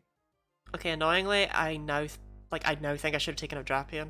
I didn't think you would go down this turn. Oh well, it's not a big issue, because... I'm getting a little nervous right now. It's okay, we've got 2 good Pokemon in the back. Don't worry about it, it's fine. It's cool. It's good. I'm more nervous because we don't know what they have in the back. It's fine. Please be Tangrowth. This is our first time seeing Porygon Z, and I didn't want to see it in battle number 30. Right, I don't even know what moves you have on this. I've forgotten completely. Okay, it's Thunderbolt, Ice Beam, I don't remember either, Tri-Attack, and Psychic. Right. So, Psychic the Drapion. No, God, it's a Dark type. Oh, it's a Dark type! I'm dumb! I realized that I would never have actually done it. I realized that. I mean, did you do it? Thunderbolt Rhydon, aim for the horn.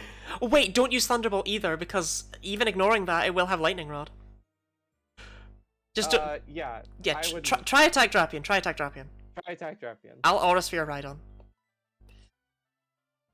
aim for the horn. Oh my god, the psychic scared me. Don't worry. By the time the words are out of my mouth, I'd already realized I would never have clicked psychic and clicked Drapion before realizing. You were faster than me too. I was like, oh, I might be able to save it if I kill the Drapion. Then you'll default to psychic in the Rhydon, but you're faster. No, I don't worry. Did you know that I may be an competitively, idiot. Porygon Z's only like 10 base points of speed away from being like an unchecked terror? If it was, Really? yeah, if it was just a little bit faster, it would be massively uncompetitive. Right, thankfully Thunderbolt should erase Lapras, but depending on what else they've got, oh, okay, cool. Cool. Oh, alright, well, now I'm a little less worried about this battle. Right, do you just want to Ice Beam Claydol? Well, Thunderbolt is already erasing Lapras. Okay, so. in that case, I'm gonna follow up on that. I think with Air Slash on Lapras, I don't want to use I would Auras. really like to get rid of Lapras. Yeah, same. So even if you had said that before I think Thunderbolt will one-shot it. before I actually did anything, I still would have probably wanted to Thunderbolt Lapras. Because you Alright, good. because download is basically giving you choice specs, and you have Life Orb on top of that. It's kind of ridiculous. Did you hydrate? I did hydrate. I held up my Good. glass to the camera and I mouthed thank you. Right, hopefully Air Slash gets the flinch. Then I'll at least feel like I achieved something. Oh, thank God. Let's go! Woo! Nice. Serene Grace flinch my ass. Apparently Shadow Ball would have just taken it out based on how much that did. I didn't think it would one-shot. I guess that's what happens when you only have 2 Pokemon left. You get really nervous and you overthink things. But it's important to remember that while before, Flygon was kind of a meme in the back, and Mamoswine didn't really have any good moves, our Pokemon in the back are arguably better.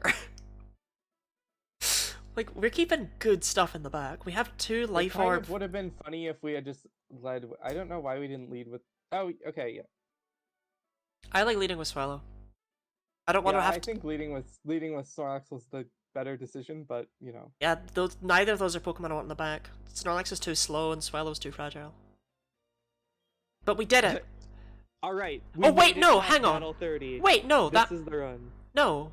That means we did 30 battles. Wait, this is the one we lost in. No. I just realized. Oh, that's... No. We were all nervous about the last battle, but this is the... Alright, here comes Tangrowth. Here comes Garchomp. And they turn of Stavros again. Oh no. Okay. Kingdra Okay. and Hariyama. I don't know what we're doing for Kingdra, but Hariyama's... Outrage! Hariyama's almost definitely just gonna use Fake Out against me. It's time for outrage! It's time for Outrage? Okay, that went so well last time. I love... Listen, okay? Outrage is so much fun. Fake Out you? No, yeah. Why wouldn't it? I thought it'd Fake Out me. Hmm. They both attacked you. Oh, that sucks. Could've gotten free damage.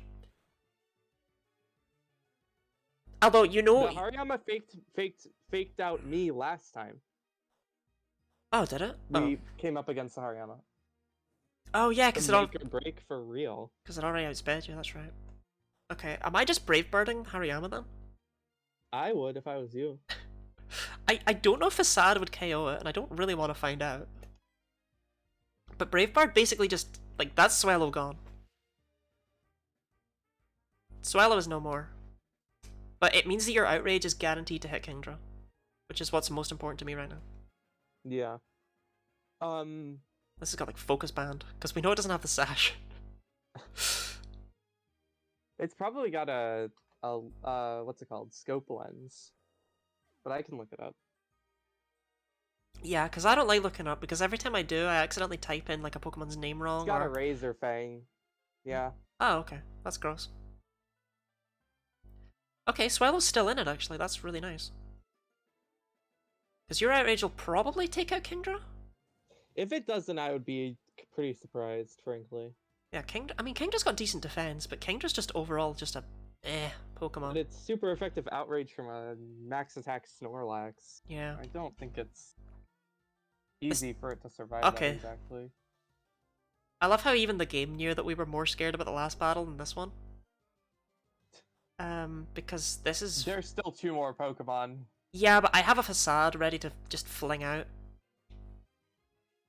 Porygon 2, okay, that's getting facaded. Okay. I don't care what the other Pokemon is, that's going. I don't want to know what it's gonna do. Oh, Explode. Explode? Alright. Oh look, they're running mono normal. Haha. Yeah, that Porygon 2 is out of here. I don't want it being around. I don't know what it would do, but I don't like it. I don't like seeing it. It's not even good in Gen 4 because it doesn't have a Violite, but it still stresses me out.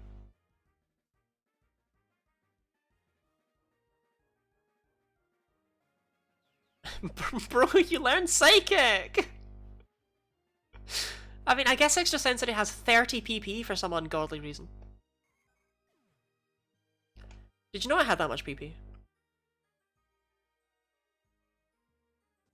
It's the 80 base power move with by far the most PP. So much, it actually has so much that they lowered it in a more modern generation, but I can't tell you which one. I mean, not that I can't tell you in a Men in Black sort of situation. I can't tell you because I don't remember. Right. I'm really glad we got through this fight. Even if MKK appears to have died.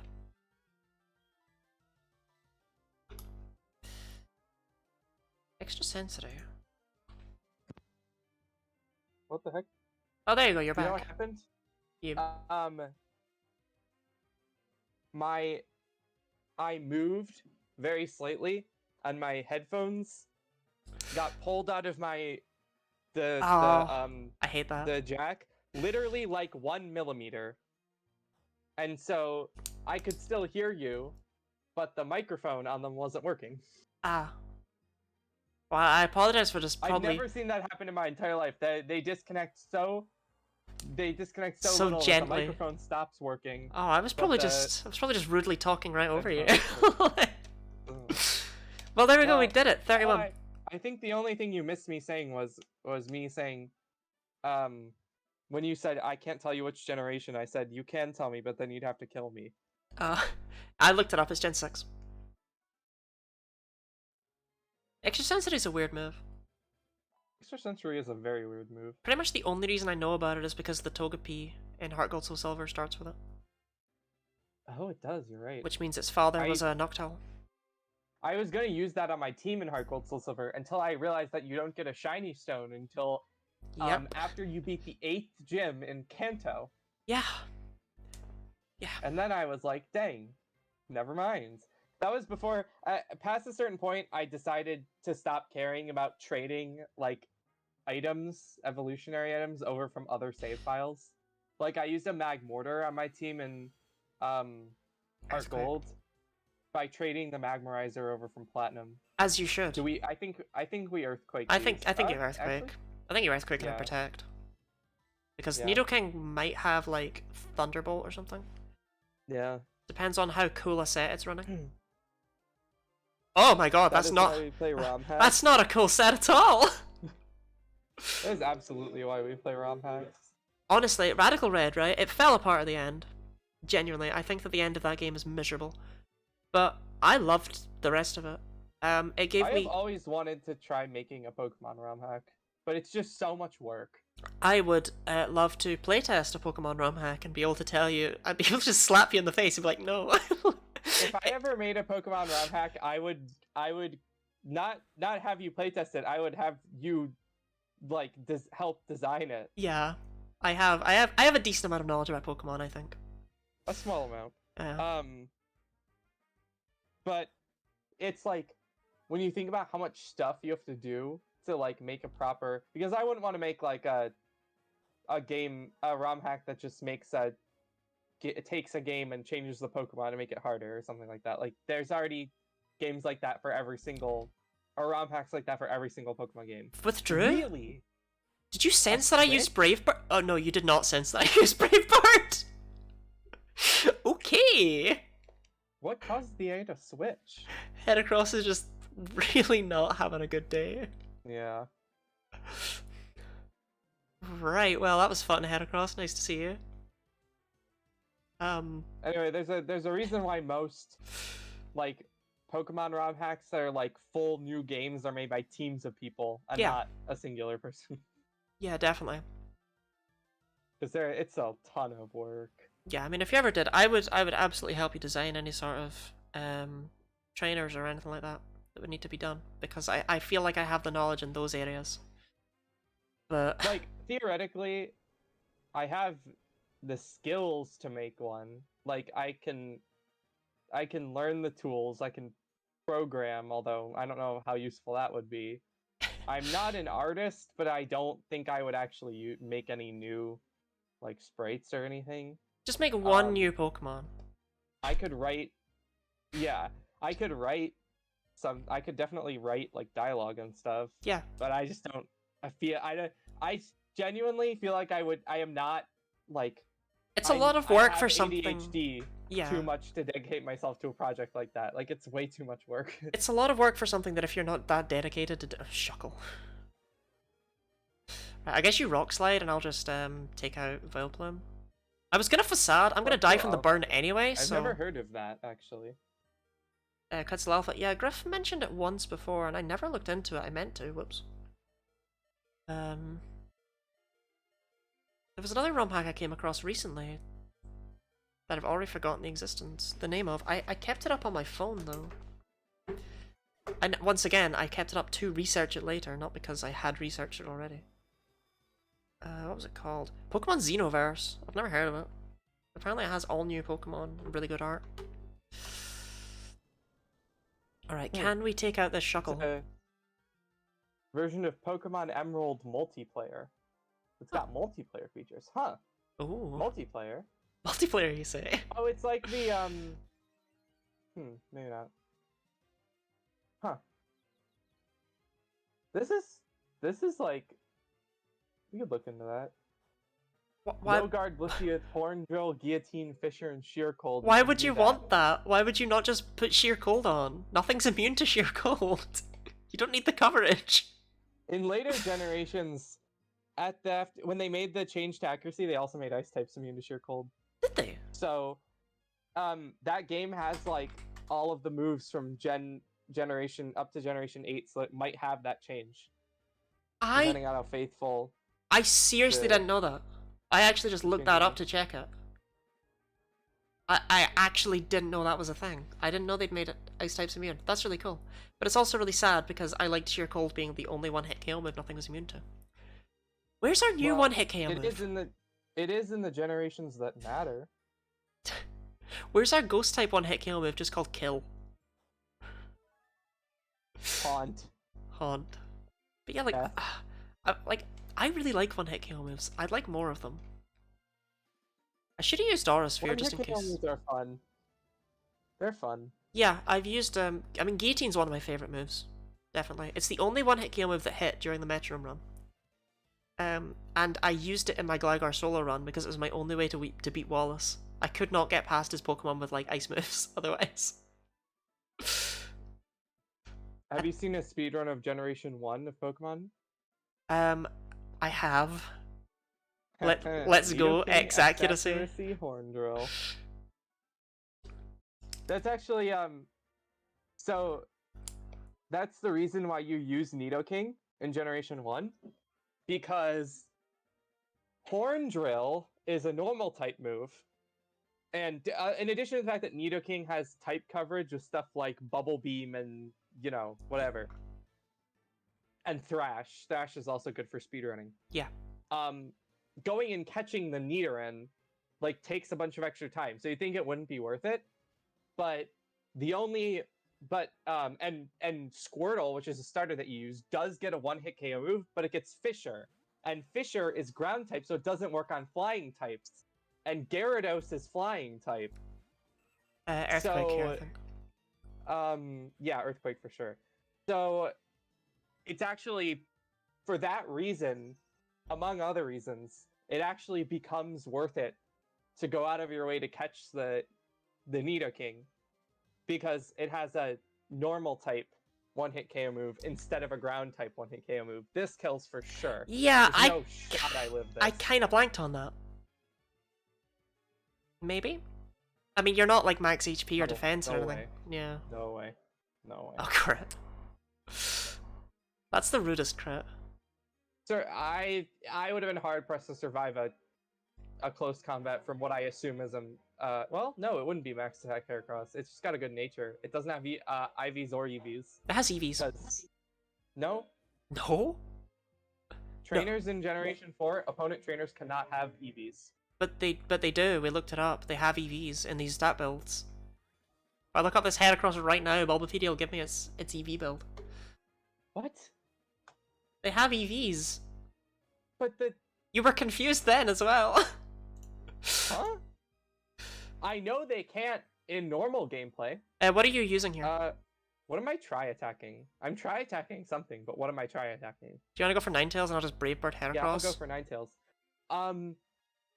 I know they can't in normal game. Like, I know they can't in normal gameplay. They might in the Battle Frontier, but they can't in normal gameplay. They 100% do in the Battle Frontier. Yeah, well, yeah, because I'm looking at the EVs right now in the thing. But they definitely can't. They definitely can't outside of the Battle Frontier because, that's something that is like relevant for ROM hacking. You can't give enemy trainers EVs. Because it's not allowed in the engine. Huh. The only way you can make it work is to ASM patch the engine, which is like impossibly difficult if you are unfamiliar with computer science. Oh, that's so close. That's like stuff you need to. You could take like an entire semester course on ASM and probably still not understand it. Okay, Slowking I easily take out with Facade. Yeah, I'll just try attack Ninetales again. Ninetales is probably going to take me out this turn, but oh well. I don't really mind. Ninetales? Really? Yeah. Oh, I guess it did take. I guess it did damage you. It's missed. No, it hasn't hit me once. It's missed every Fire Blast it's tried. No, that's from Brave Bird. Oh. It keeps missing. Ah, shame. Yeah, that erases me. But it really doesn't matter because Togekiss is, you know, Togekiss. It's really weird to me that enemy trainers can have EVs in the battle tower. Yeah. But not under normal circumstances. Like, why? I have no idea why. It's really weird. Togekiss doesn't get Tri-Attack in this gen, does it? I'm not missing out on a really fun move with Serene Grace, am I? I want to say no, but... I don't think it does. Fawn? This person's name is Fawn? Yeah, you know... Flygon. I hope Flygon has fun surviving Ice Beam. I mean... or whatever you It's use. faster than both of us? Oh my god. I'm max speed. It's probably... I think I'm also max speed. It's probably max speed too, to be fair.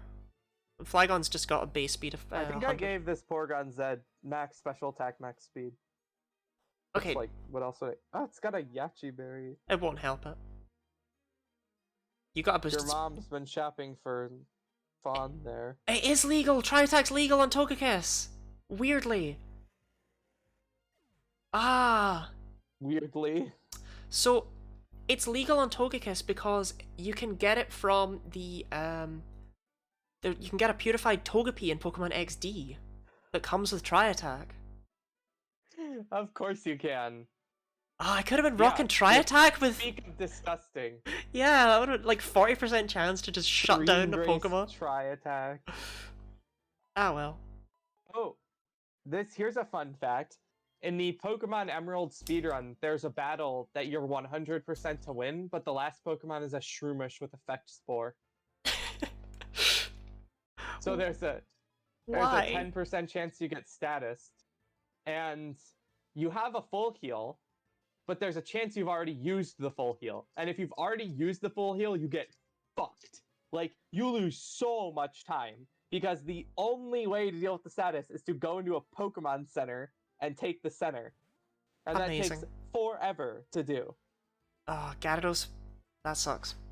This is a bad matchup. Do I Earthquake? I think to you take out Earthquake. Tentacle, I think you and Earthquake. then you can Facade the Gyarados? Yeah. Because Earthquake should still take out Tentacruel. I don't care how much Intimidate hurts. Tentacruel's defense is not good. I guess I could have Rock Slided, but Earthquake is probably better. Well, I trust my ability to take out the Gyarados, and I trust your ability to take out the Tentacruel, but I don't trust your ability to take out the Gyarados. Icy Wind. Icy Wind. Although, in retrospect, I don't know why we're afraid of the Tentacruel. Ice Fang? Ooh, Aqua Tail. Oh yeah, the other thing about speedrunning Generation 1 of Pokemon is that the Pokemon's cry is actually relevant.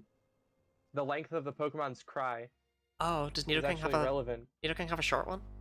I think Nidoking... No, Nidorino has a shorter cry than Nidoking, so you keep your Pokemon as a Nidorino for a few extra battles until you really need to evolve it. Huh. Oh, Gen 1.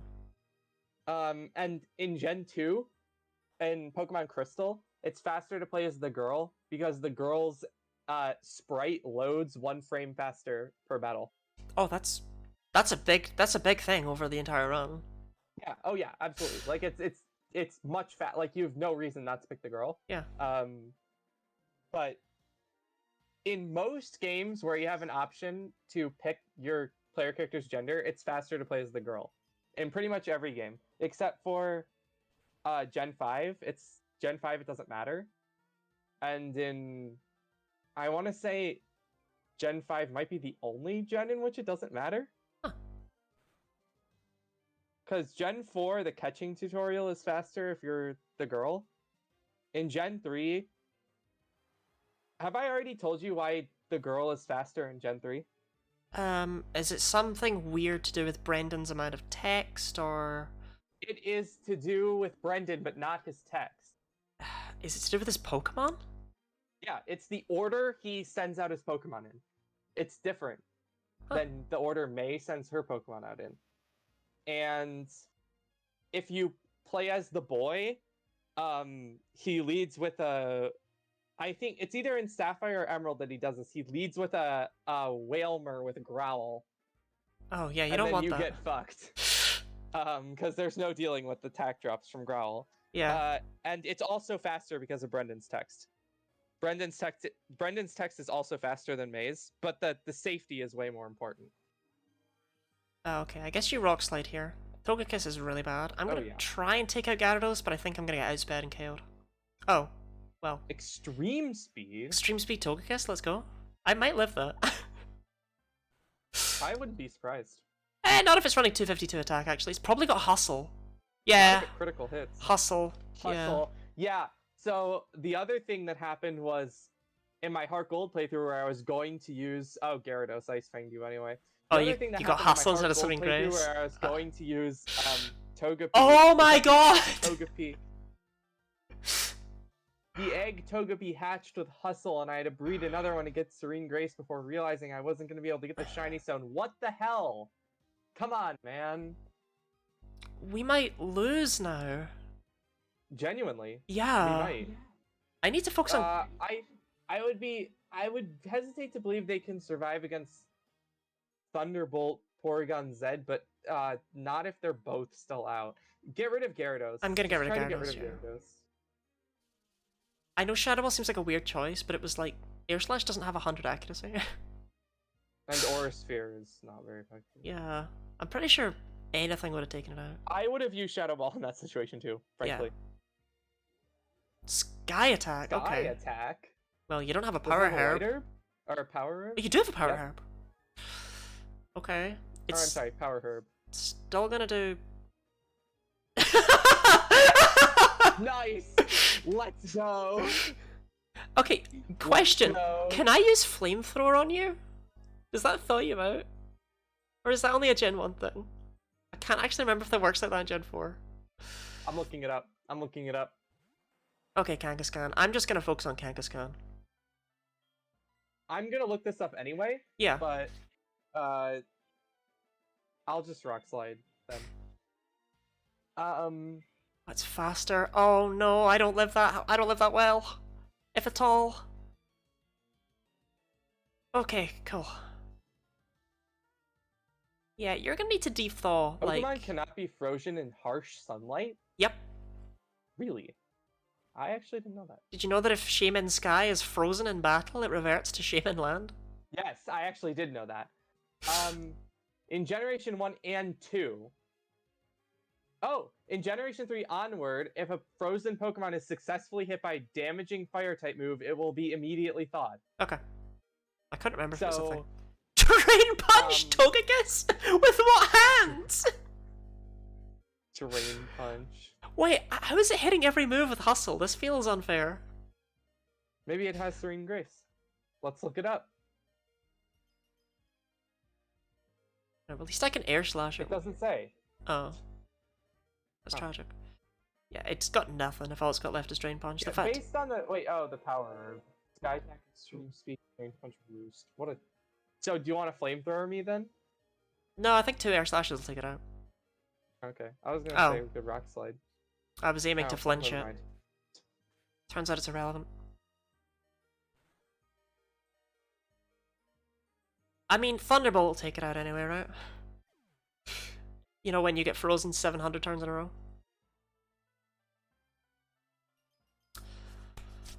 Alright. Up to you to take the field, Snorlax. I have a bad history with getting frozen a lot of times in a row in the Battle Frontier.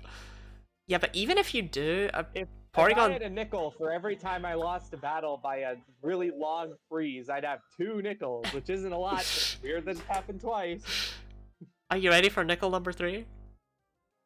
No, this would be nickel number 2. Oh, okay. Well, Porygon Z, Like- thankfully, will take this thing out. Yeah, oh yeah. But It's not worth it to switch, though. it would still be funny if this was... No, absolutely not. I would never switch on this. It would still Sky be Attack. funny if this was the second time it happened. Also, I've been frozen for a really long time. There we go. What was that? 6 turns? 5 turns? That was a lot of turns.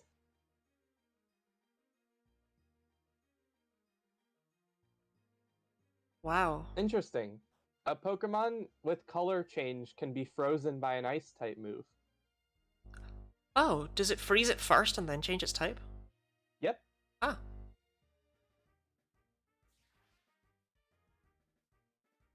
Great. I'm sure I'll be well acquainted with that soon enough. You will know the ins and outs of color change. It's annoying because Kecleon's other ability would be theoretically useful in niche circumstances, but what I debated doing is instead of color change, I debated using protein skill swap. Oh god. Yeah. Well, yeah. Porygon Z, we know it already outspeeds my Togekiss, so it's going to outspeed their Togekiss. Oh, it doesn't even matter. I thought that would take you out for some reason. That's just sad. Drain Punch Togekiss. You thought a physical Drain Punch from a Togekiss would take me out? So is it running Hustle or not? I don't know. Oh, it doesn't say on Bulbapedia. They don't have set abilities in the Battle Frontier. They don't? No. There's no way. Yeah, they don't. So that was a Serene Grace Drain Punch Togekiss. Yeah. Well, at least it had a high flinch chance with Sky Attack. Sure. Yeah, they don't actually have set natures in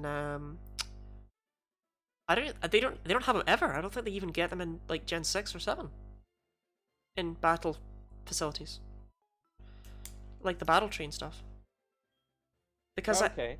I remember laughing Here's at the fact that there's in Gen 5, I think it is, might be Gen 6, there's a Serpedier set that literally like just has Leaf Storm Choice Scarf or something like that. And Alright. it can have Overgrow.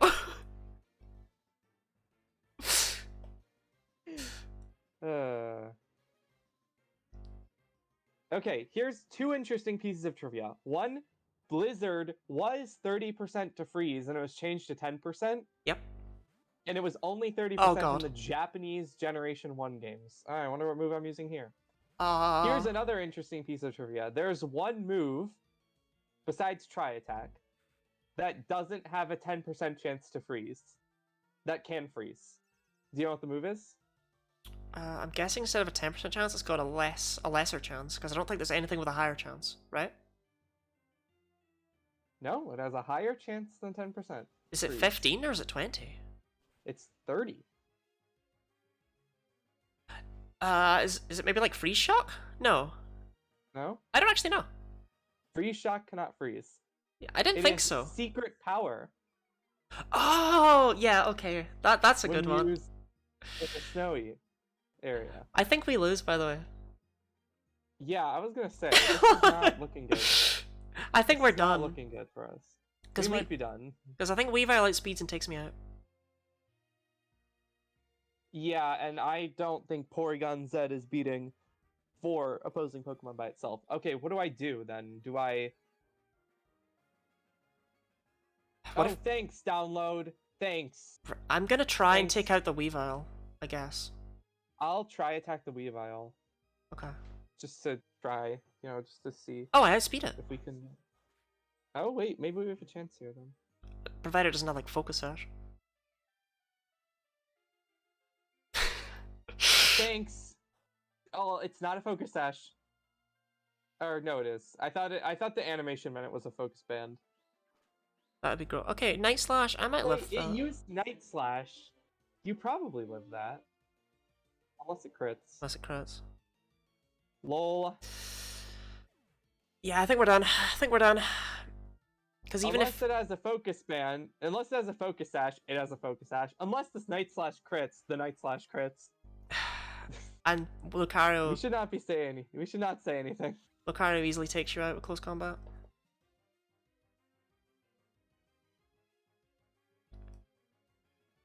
Yeah. Yep. Well, there We got go. further. If only download had raised my special attack instead of... Yeah, that would have changed so much. Yeah. You were faster than the Lucario though, which means I'm faster than... Well, no, it doesn't mean that at all. What am I talking about? I was so excited. You never know. I mean, you actually do never know. It depends entirely on what's on the left, right? If there's something good on the left, and I can live whatever Lucario throws at me...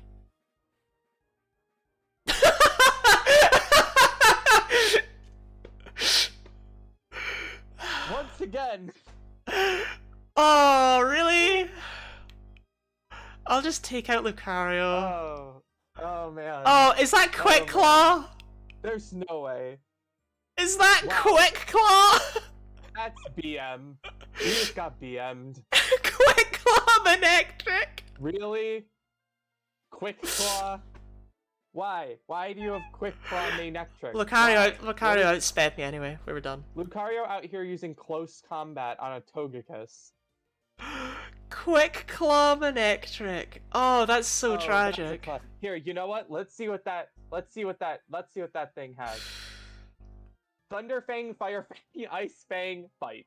Why? It's such a meme set. Lost to a Manectric with Thunderfang, Firefang, Ice Fang, and Bite. Trainers. That's so sad. Oh, trainers over there. Oh, it's okay though, because Manectric definitely has strong jaw. Club Manectric, because they knew you'd use Togekiss, definitely. I couldn't have taken it out in one hit anyway. It didn't really matter. It was just spiteful. That's what we're using when we get to Electric. Quick Claw Manectric. Okay, so that was 7, 14, 21, 28. That was 34 1 battles.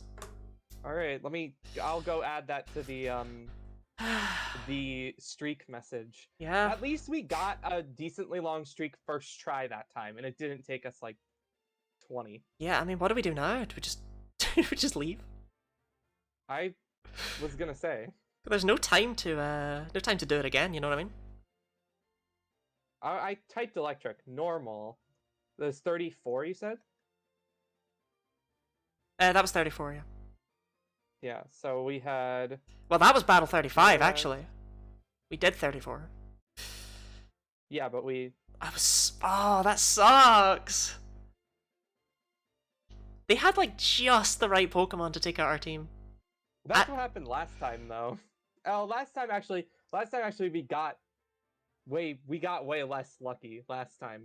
This time we just got a kind of a bad team. I can't bad help matchup. but wonder if that was my misplay that caused us to lose there.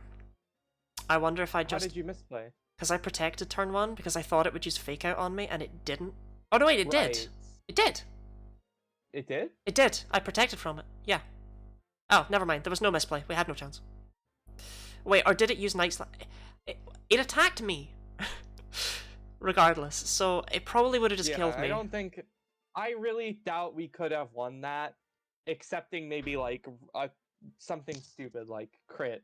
You know. Do you happen to know that Weavile set? I'll quickly see if it was a guaranteed KO or if the crit mattered. Because if the crit mattered, then that crit is what caused us to lose. I can look it up. Yeah, I'm just quickly flinging in my swallow. It was the Focus Sash Weavile. Yeah. Night Slash X Scissor Metal Claw counter, 252 attack, 252 speed. Adamant nature, so no defensive boost. Okay. And it had what, 3 IVs and everything? Yeah. Oh, I would have speed tied with it if it was 31 IVs. Huh. They have the same base speed.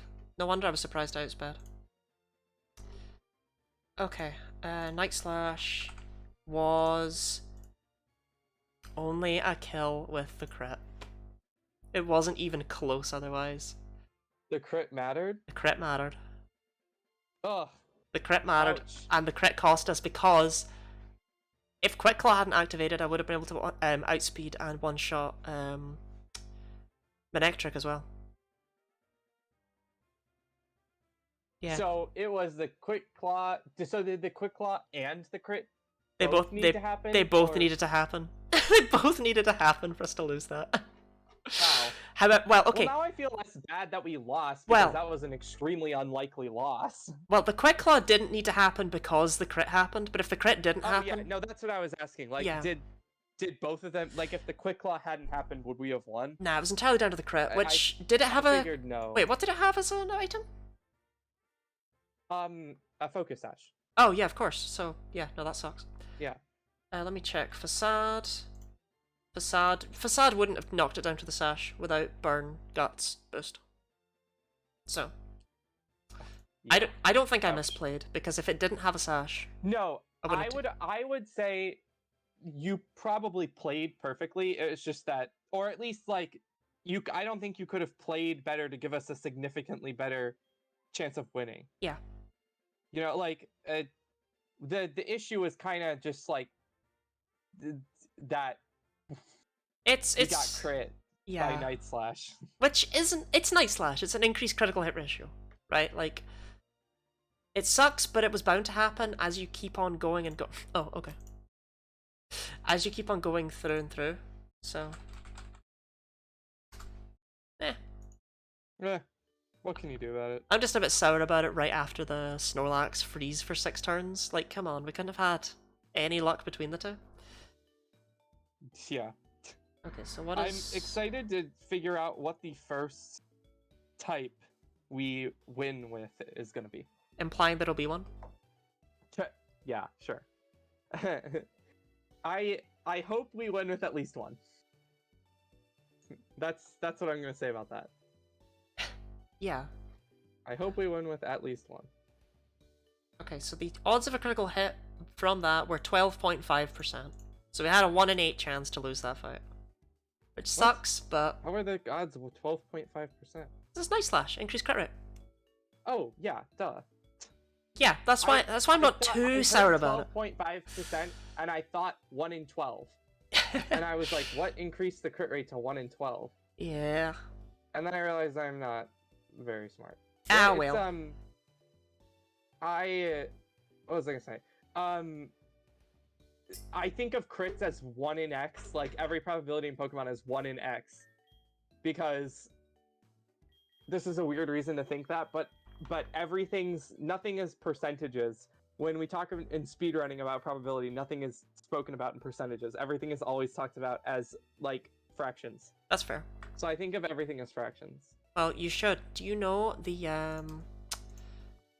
amount of extra damage that Koraidon and Miraidon do with their signature moves? No. I'm bringing this up because there's another thing in Pokemon that does this, and I can't remember what it is. Okay, so Maraiden's signature move, Electro Drift, is an electric move that deals extra damage if it's super effective on the target. If it's super effective, its damage is increased by 5,461 over 4,096. Which is roughly 33%. But like, why such a specific number? I don't know. Sure. Okay. Ah well. Well, to be There's honest, another move that's increased by that very specific number. yeah, there's well, okay, there is literally like there's Karaiden's move, but there's something from an earlier generation that does the same thing, and I can't remember what it is right now. It's bugging me. Does more damage if it's super effective. No, it's just got a gross number. It's something else in Pokemon. Pokemon moves with weird numbers. I'm googling it. I don't even know if it's Alright, it says somebody asking on Reddit what PP is. Never mind. I don't think we're gonna find the answers. Yeah, I don't even know if it's a move. It might be like a catch calculation, or like it could be anything, you know? It could be, yeah, it could literally be anything. Right, well, I guess we're ending things off there. A shame. I really thought we were gonna get it that time. I was like that felt so good. I was kind of getting, my hopes were kind of getting up a little bit. I was like, this is it. Okay, this isn't even that hard. This is easy. Yeah. Normal is an easy type too. I don't know, we weren't exactly like, okay, Swellow dies to like being looked at funny. Yeah, but still. Yeah. Normal, I would argue, is one of the better types. Oh god. You think so? Maybe. It's hard to say. I mean, we did better than we did with Ground, which is the best type, so. Better by a very small amount, but yeah. I mean, luck's always going to come back to you. Yeah, exactly. But I don't know. Yeah, I don't know when we'll be able to do this again. I'm able to do it next week. Oh, okay. I didn't know whether you were saying that about yourself or that about me. Nope. Next week is iffy for me because I have something Friday and Saturday. Okay. And I'm not sure if I'll be around on Sunday. Okay. Because I have something where last time I had it on a Saturday, I slept afterward for 15 hours. So I might be really tired. Drinking on Sunday. binge? No. But it's actually significantly less interesting than a drinking binge. But if not next week, then probably the week after. Okay. Well, I'm gonna. You can advertise to your chat. Yes. Tomorrow, I'm doing a Super Mario Odyssey 100% speed run, which will take more than 10 hours. Yeah, I mean, I'm very excited to drop in for a very small part of it. Percentage-wise. You don't even have to pay attention to the time zones because you can literally just open my Twitch channel anytime, and I probably will still be playing. It's a race, right? Yeah, it's a race, but like none of us are gonna really take the race very seriously, I don't think. Okay. I'm playing against one person who is significantly better than me, and two people who have barely ever speedrun 100%.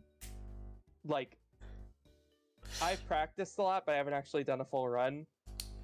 But I have done like speedruns of like the individual segments, like that are like a couple hours long instead of 10. Well, there you go. So none of us are really.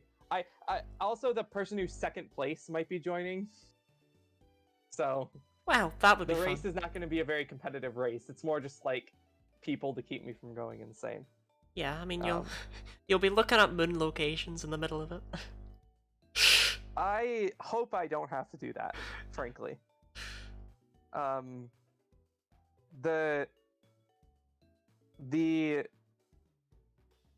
hope I don't. The purple coins are more likely to be forgotten. A moon and just lose like 5 minutes. I have a friend who their current PB in Odyssey 100%, they lost 8 minutes because they forgot 4 purple coins. Okay, I feel somewhat validated that even like really good runners of things still make mistakes like that. It's a nice Yeah, reminder that we're all that- human. yeah, we're all human. That's it happens. In the current 100% world record, how much do you know about Odyssey? Me, Yeah, you. tons. Oh, okay. I know a lot about Odyssey. In the current 100% world record, um, the runner did one of the Koopa freerunning races a third time for no reason. Oh, as you do. There's a part where someone in his Twitch chat is like, why did you do it a third time? And he's like, I did it a third time. It loses like a minute to do it a third time. I mean, how much does a minute matter when you're dealing with 10 hours, you know? Well, first place is first place by By a minute? well, no, it's actually first place by like, let's see, by 19 minutes. Oh, well, there you go. So, but second place is only second place by like 3 minutes. So, Who are these people? I mean, I'm looking it up just now myself. Are you are you skilled enough to do the thing where you just set your switch time before you start the run? you don't need to do that in 100%. Oh, yeah, of course you don't. You can just come back for the it. switch time thing before you start the run is for any percent because it makes the seeds grow. Yeah. But in all moons and 100% and even like the shorter long categories like darker side, the seeds just have enough time to grow. There is actually, for whatever reason, one of the pots in the game takes an hour to grow the seed instead of 20 minutes.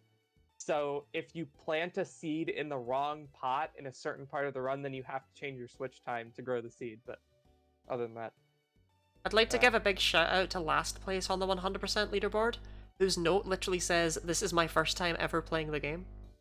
yeah, I hope I beat that time tomorrow. Like, they just... they just like, yeah... 45th place in 17:31:53 is damageless. Wow. 100% without taking damage. I know there's a damage category for the... Yeah, that person is one of 5 people who's completed all 880 moons without taking damage, but he's also submitted his run to the 100% leaderboard, because why not, you know? Yeah, that's so gross. Okay, fair enough.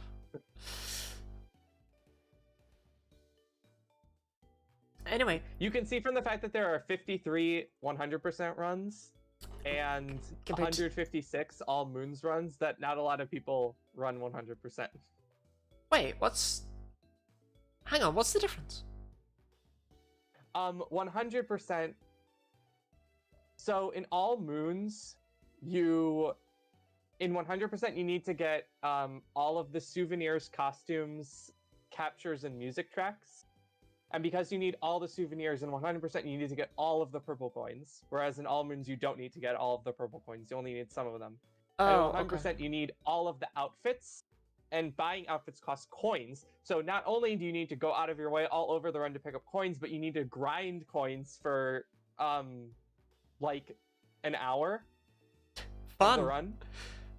You need to just spend an hour of the run grinding coins. Like, that's the reason why 100% is like an hour longer than all moons. It's literally just grinding coins. You just do a sub area over and over and over again to get enough coins. Fun. A lot of people don't like it. If you're like 100%, then you're like, I find it relaxing because I can just zone out. And it also actually takes skill. Like, you can't just AFK.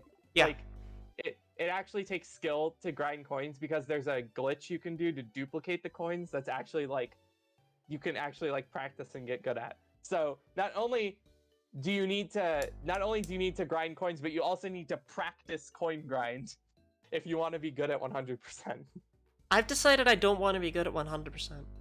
Yeah, I just think 100% is fun, frankly. Yeah, but I mean, you can't really do 2 runs in one sitting, can you? No, but you can't do 2 runs of all moons in one sitting either, really. So it doesn't really make a difference. There's also the part where you get to do jump farm. That's in all moons too, but it's shorter in 100%. Yeah, you do it in the 2D ice area, right?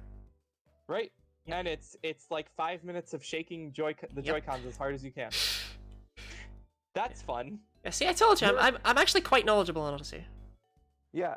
It's the only exercise a speedrunner ever gets. Yeah. I've like done jump farm, like the amount that you need to do it in a run before, like a few times. It makes my arms so sore. I'm not like a very strong person, but my arms are like twigs. I have very little arm strength. All my strength is in my legs because all my the only exercise I ever do involves the legs. So. Well, at least you can kick like a pro. Yeah, exactly. Hitmonlee. I'm Hitmonlee. I'm not Hitmonchan. I'm Hitmonlee. So anyway, when I'm done with jump farm, I'm like, my arms, And then you don't even get a break because you got to keep shaking the controller because you do motion controls constantly in Odyssey. It's real fun. It sounds great. I won't ever take great. that away from you. You know what? Jump farm is like one of the parts of the run where it's like you really just do it because you have to, but like the rest of the run's cool. Like the fact that you get a moon for jumping a certain number of times is cool because the jump and cap throw moons you can optimize all over the run by finding places to get extra jumps and cap throws in. Yeah. Like every time you're going through a loading zone, you cap throw and jump into the loading zone instead of just walking into it because you get an extra jump and an extra cap throw when you do that. Oh, that's why people do that. I actually didn't know that. I thought that was just a style thing. And then are you familiar with like speedrunning tricks? Yeah. You know spin pounding? I don't know how to do it, but I've seen it, yeah. You know what it is though? Yes. On flat ground, generally it's not faster to spin pound, but if you're doing or like it breaks even. Like it's faster, it's the same speed if you get like a really good spin pound as if you just like start rolling. But in all moons it's faster to spin pound because spin pounding gives you an extra jump. Oh, that I don't know how people can. I have great respect for speedrunners. I don't know how people can figure out stuff like that and keep it all straight. It's so cool. It's like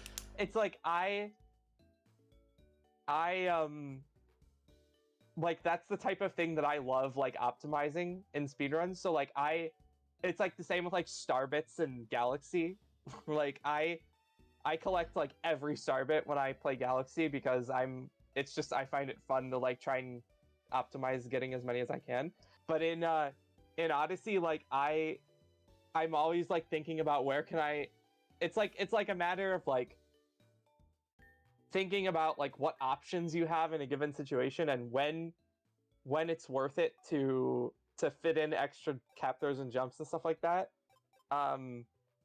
in order to make it work. Because you know it's cool, and there are like really high level all moons runners where like it's like their gameplay is so optimized that like they will do like insanely difficult stuff just to get like one extra cap throw and stuff like that. I don't want to live in that world. I don't want to ever go down that level of speedrunning rabbit hole. Quite That's frankly. like there's like one Odyssey runner in particular who's like really really good at the game, and he just one though, just one. The rest of them suck. No, yeah, but like there's one person I'm thinking of in particular who's like he's like the type of person who will like do everything optimally, like every single like super hard thing just to save like a tiny amount of time. And he's like the type of person where like he's like far ahead of everybody else in being able to optimize cap throws and stuff like that, because he just like has this like very calculated approach to it. It's actually really cool. Yeah. The way that like top runners can optimize that kind of thing. Like for reference, the world record has to grind cap throws in order to have enough, and that runner he's 3rd place now, but he was 2nd for a long time. He doesn't have to grind any cap throws. Huh. And normally, like, if you're slower, you get more jumps and cap throws, but like, he's 2nd place or 3rd place now. He's still top 3, and he doesn't have to grind any. It's very impressive. Yeah. I still don't envy him. All Moons is a very cool speedrun. There's a lot of really cool stuff, but there's also a lot of garbage. Like, with every long category, there's no long categories where there's no bad stuff in it, really. Like, there's a lot of long speedruns just have something bad in them at some point. Like, especially if it's like a completionist type of run. I mean, yeah, you're gonna encounter some shitty something at some point. Every game already has that one bit, Galaxy 1 and Galaxy 2 for that matter, but especially Galaxy 1. Galaxy 1 has so many fun levels in the 120-star speedrun, but so many levels that are just crap. Like, there's so many bad levels, but there's also so many good levels. Honestly, the fact that not only is the speedrun itself got some really bad levels in it, but that min spins was really difficult to pull off is exactly why I've never tried doing a proper speedrun of it. Galaxy Any % is actually very easy. Like, Galaxy Any %, most of the hard levels I would say are in 120-star. So that's worth thinking about. It makes sense that you'd skip those. I mean, maybe I'll look into it. Same with Odyssey Any %. A lot of the hard stuff to do is in All Moons and stuff. Like you don't have to do volleyball in any %. True. Volleyball's garbage. Like, volleyball sucks even more in a speedrun than it does in a casual playthrough, because guess what you can do while the ball's moving? Grind cap throws? Exactly! So what I do is, when volleyball is at max speed, I cap throw to hit the ball, jump twice while the ball's volleying back, and then cap throw to hit the ball again, and then jump twice, and then cap throw to hit the ball again, and then jump more. So I get 2 extra jumps for every time I hit the ball. Yeah, I don't. If I ever even remotely suggest that in any capacity, I want someone to just shoot me. Odyssey's a really good speed game. I have really been enjoying learning it. But man, there is a lot of stuff. There's a lot to keep in mind when you're running like a long category like that. And not to mention, in 100%, there's like all kinds of stuff you can do to get extra coins. Cause guess what you need? Extra coins. Woo! You have to grind to 9999 coins once, because there's an outfit that costs 9999 coins. Yeah, the skeleton. And then the second time you grind coins, you grind to like 9300, because you need almost the full amount of coins to actually finish the run. I think you need it's like 20 or 30,000 coins or something to actually finish the run. Do you also need to grind out to get 999 moons? Or is that just seen as tedious, busy work? You used to have to do that, but then everyone decided that sucked. And nobody liked doing that, so then they removed that from the requirements. The requirements for 100% are you need to get the star on your file, and you don't need 999 moons to get a star on your file. Okay. So I'm really glad that y'all don't put yourselves through that, at the very least. Yeah, it would just be like a bunch of extra coin grinding for no reason. Like, there wouldn't really be a real point to it. Yeah. Like, it would just be kind of not really. It wouldn't really make the run any more interesting. But yeah, you used to have to get 999 moons in the Odyssey in order to do a 100% speedrun. But then they changed the rules because that sucks. Because it sucks, yeah. Because it isn't fun. Similarly, like, because you need the star on your file, and that's what determines it, you don't need to buy the outfits that were introduced as DLC. Like, only certain outfits are required. So you need to grind like way fewer coins, because a lot of the most expensive outfits are the ones marked as special, which are introduced in later updates and aren't required for 100%. Yeah, they are stupid expensive. I feel like they introduced them just to give Luigi's Balloon World a purpose. Oh yeah, for sure. But still. Yeah. It's it's good that like Luigi's Balloon World is actually the fastest way to grind coins, but it's not allowed in speedruns. Well, that makes sense because it changes. It's not skill based. It's luck based. At that point. Well, I think you could technically like use a second switch and like set balloons for yourself. But that, yeah, it's probably better to just ban it than to, make that an option. I'm gonna agree with that. Oh, the best Super Mario Odyssey speedrunning category is all Toadette achievements. Oh yeah, I'm sure there's no bias here. Removed from the leaderboard because nobody likes it. It's basically just 100%, but a bit worse, right? Like you just need to do all that stuff. Instead of 3 to 5 minutes of jump farm, it is 10 minutes of jump farm. Oh, we'd love to see it. Yeah. Oh yeah. No. The best Odyssey category is all death animations. That one's actually really fast. That category is only 3.5 minutes long. It's also insanely optimized. I'm not surprised. Like world record is a 3:35, and it says a perfect run would be 3:34. Well, it's open. You can do it. Oh yeah, there's also all coin stacks. I've never even heard of that one. I know I can tell what it is, but yeah. That was actually only just recently added to the leaderboard. Oh, I'm glad they bothered. All music. What? No one's running these. There's 21 runs of all music on the leaderboard. No, there aren't. Well, I hate to break it to you. No one's ever run that. Don't lie to me. Oh, here's the best category. Actually, Koopa Freerunning RTA. So Koopa Freerunning RTA is a really cool category. You do all the Koopa Freerunning races. Last place is an All Moons run, where they submitted it, and it's 6 hours long, and the record is 18 minutes.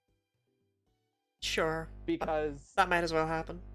Yeah, because you can technically an All Moons run is a valid Koopa Freerunning RTA run as well. Yeah, it's just that it's really suboptimal. Just submit your 100% run under any percent and All Moons. Yeah, exactly. Well, 100%, if you submitted it under any percent, it would be like a little, like around 2 hours. Yeah, but like between an hour and 45 and 2 hours. You would end it earlier.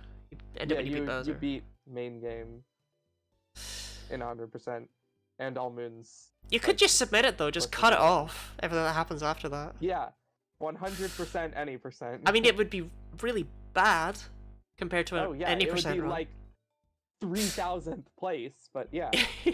Shoutouts to Dark Side No Revisits, one of the best Odyssey categories. Oh, is it though?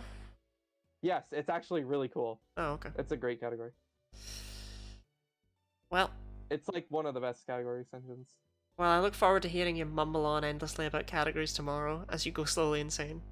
Oh yeah. Sorry, I just think Odyssey has some really... Although Galaxy also has all question mark coins and all 1-ups. All 1-ups I can see. That seems like a stupid category people would run, but come on. I'd also talk to all boards. That might as well be a run. Right.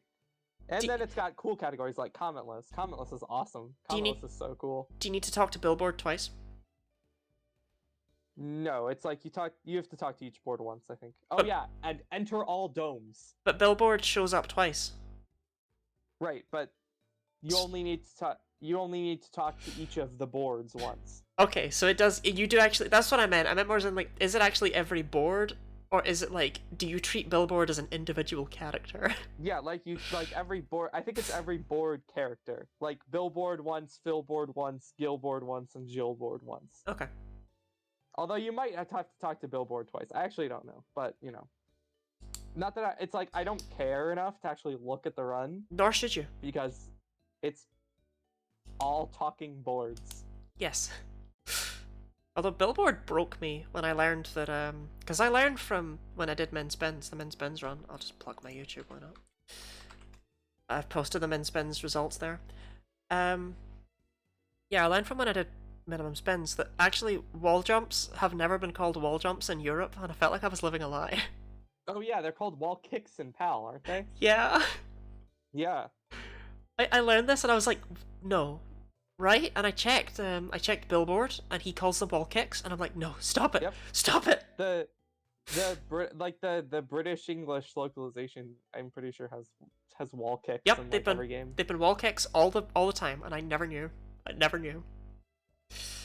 Because everyone calls them wall jumps, and I'm gonna keep calling. I mean, wall kick does actually make more sense with the animation Mario does, but I'm still gonna call them wall jumps because I'm normal. I've heard people argue that in something like Super Mario 64, where you can't grab on the wall and slide down it, you can just jump off it. Yeah. That's a wall kick, and it's a wall jump when you can grab on and slide on the wall. But I think that's kind of a semantic. I think if we start I differentiating don't the care. same part of Mario's moveset, depending on which game he's in when he does Right. it, we've gone too far. I just don't think it really. I don't think it really matters to me enough. Exactly. That's why I keep calling them wall jumps. I don't care enough to change. Anyway, I suppose I had best be off. All right.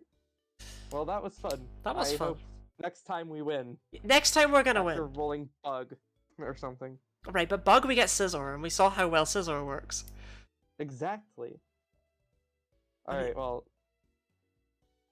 I'm just trying to think if there are any other bugs that are any good, and I don't think there are. Scizor. We use Team of 4 Scizor. And there's Yanmega. Yanmega.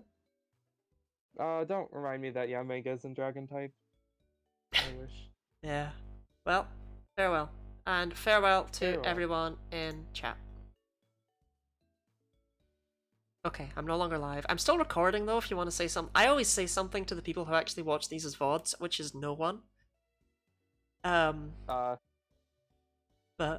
This is the secret message. yeah, this is the secret There message. is no secret message. Exactly. Shout outs to the person who just posted in different Discord server that I'm in a picture of a college dorm room with Lubba and the baby Luma from Super Mario Galaxy on it. That works for me.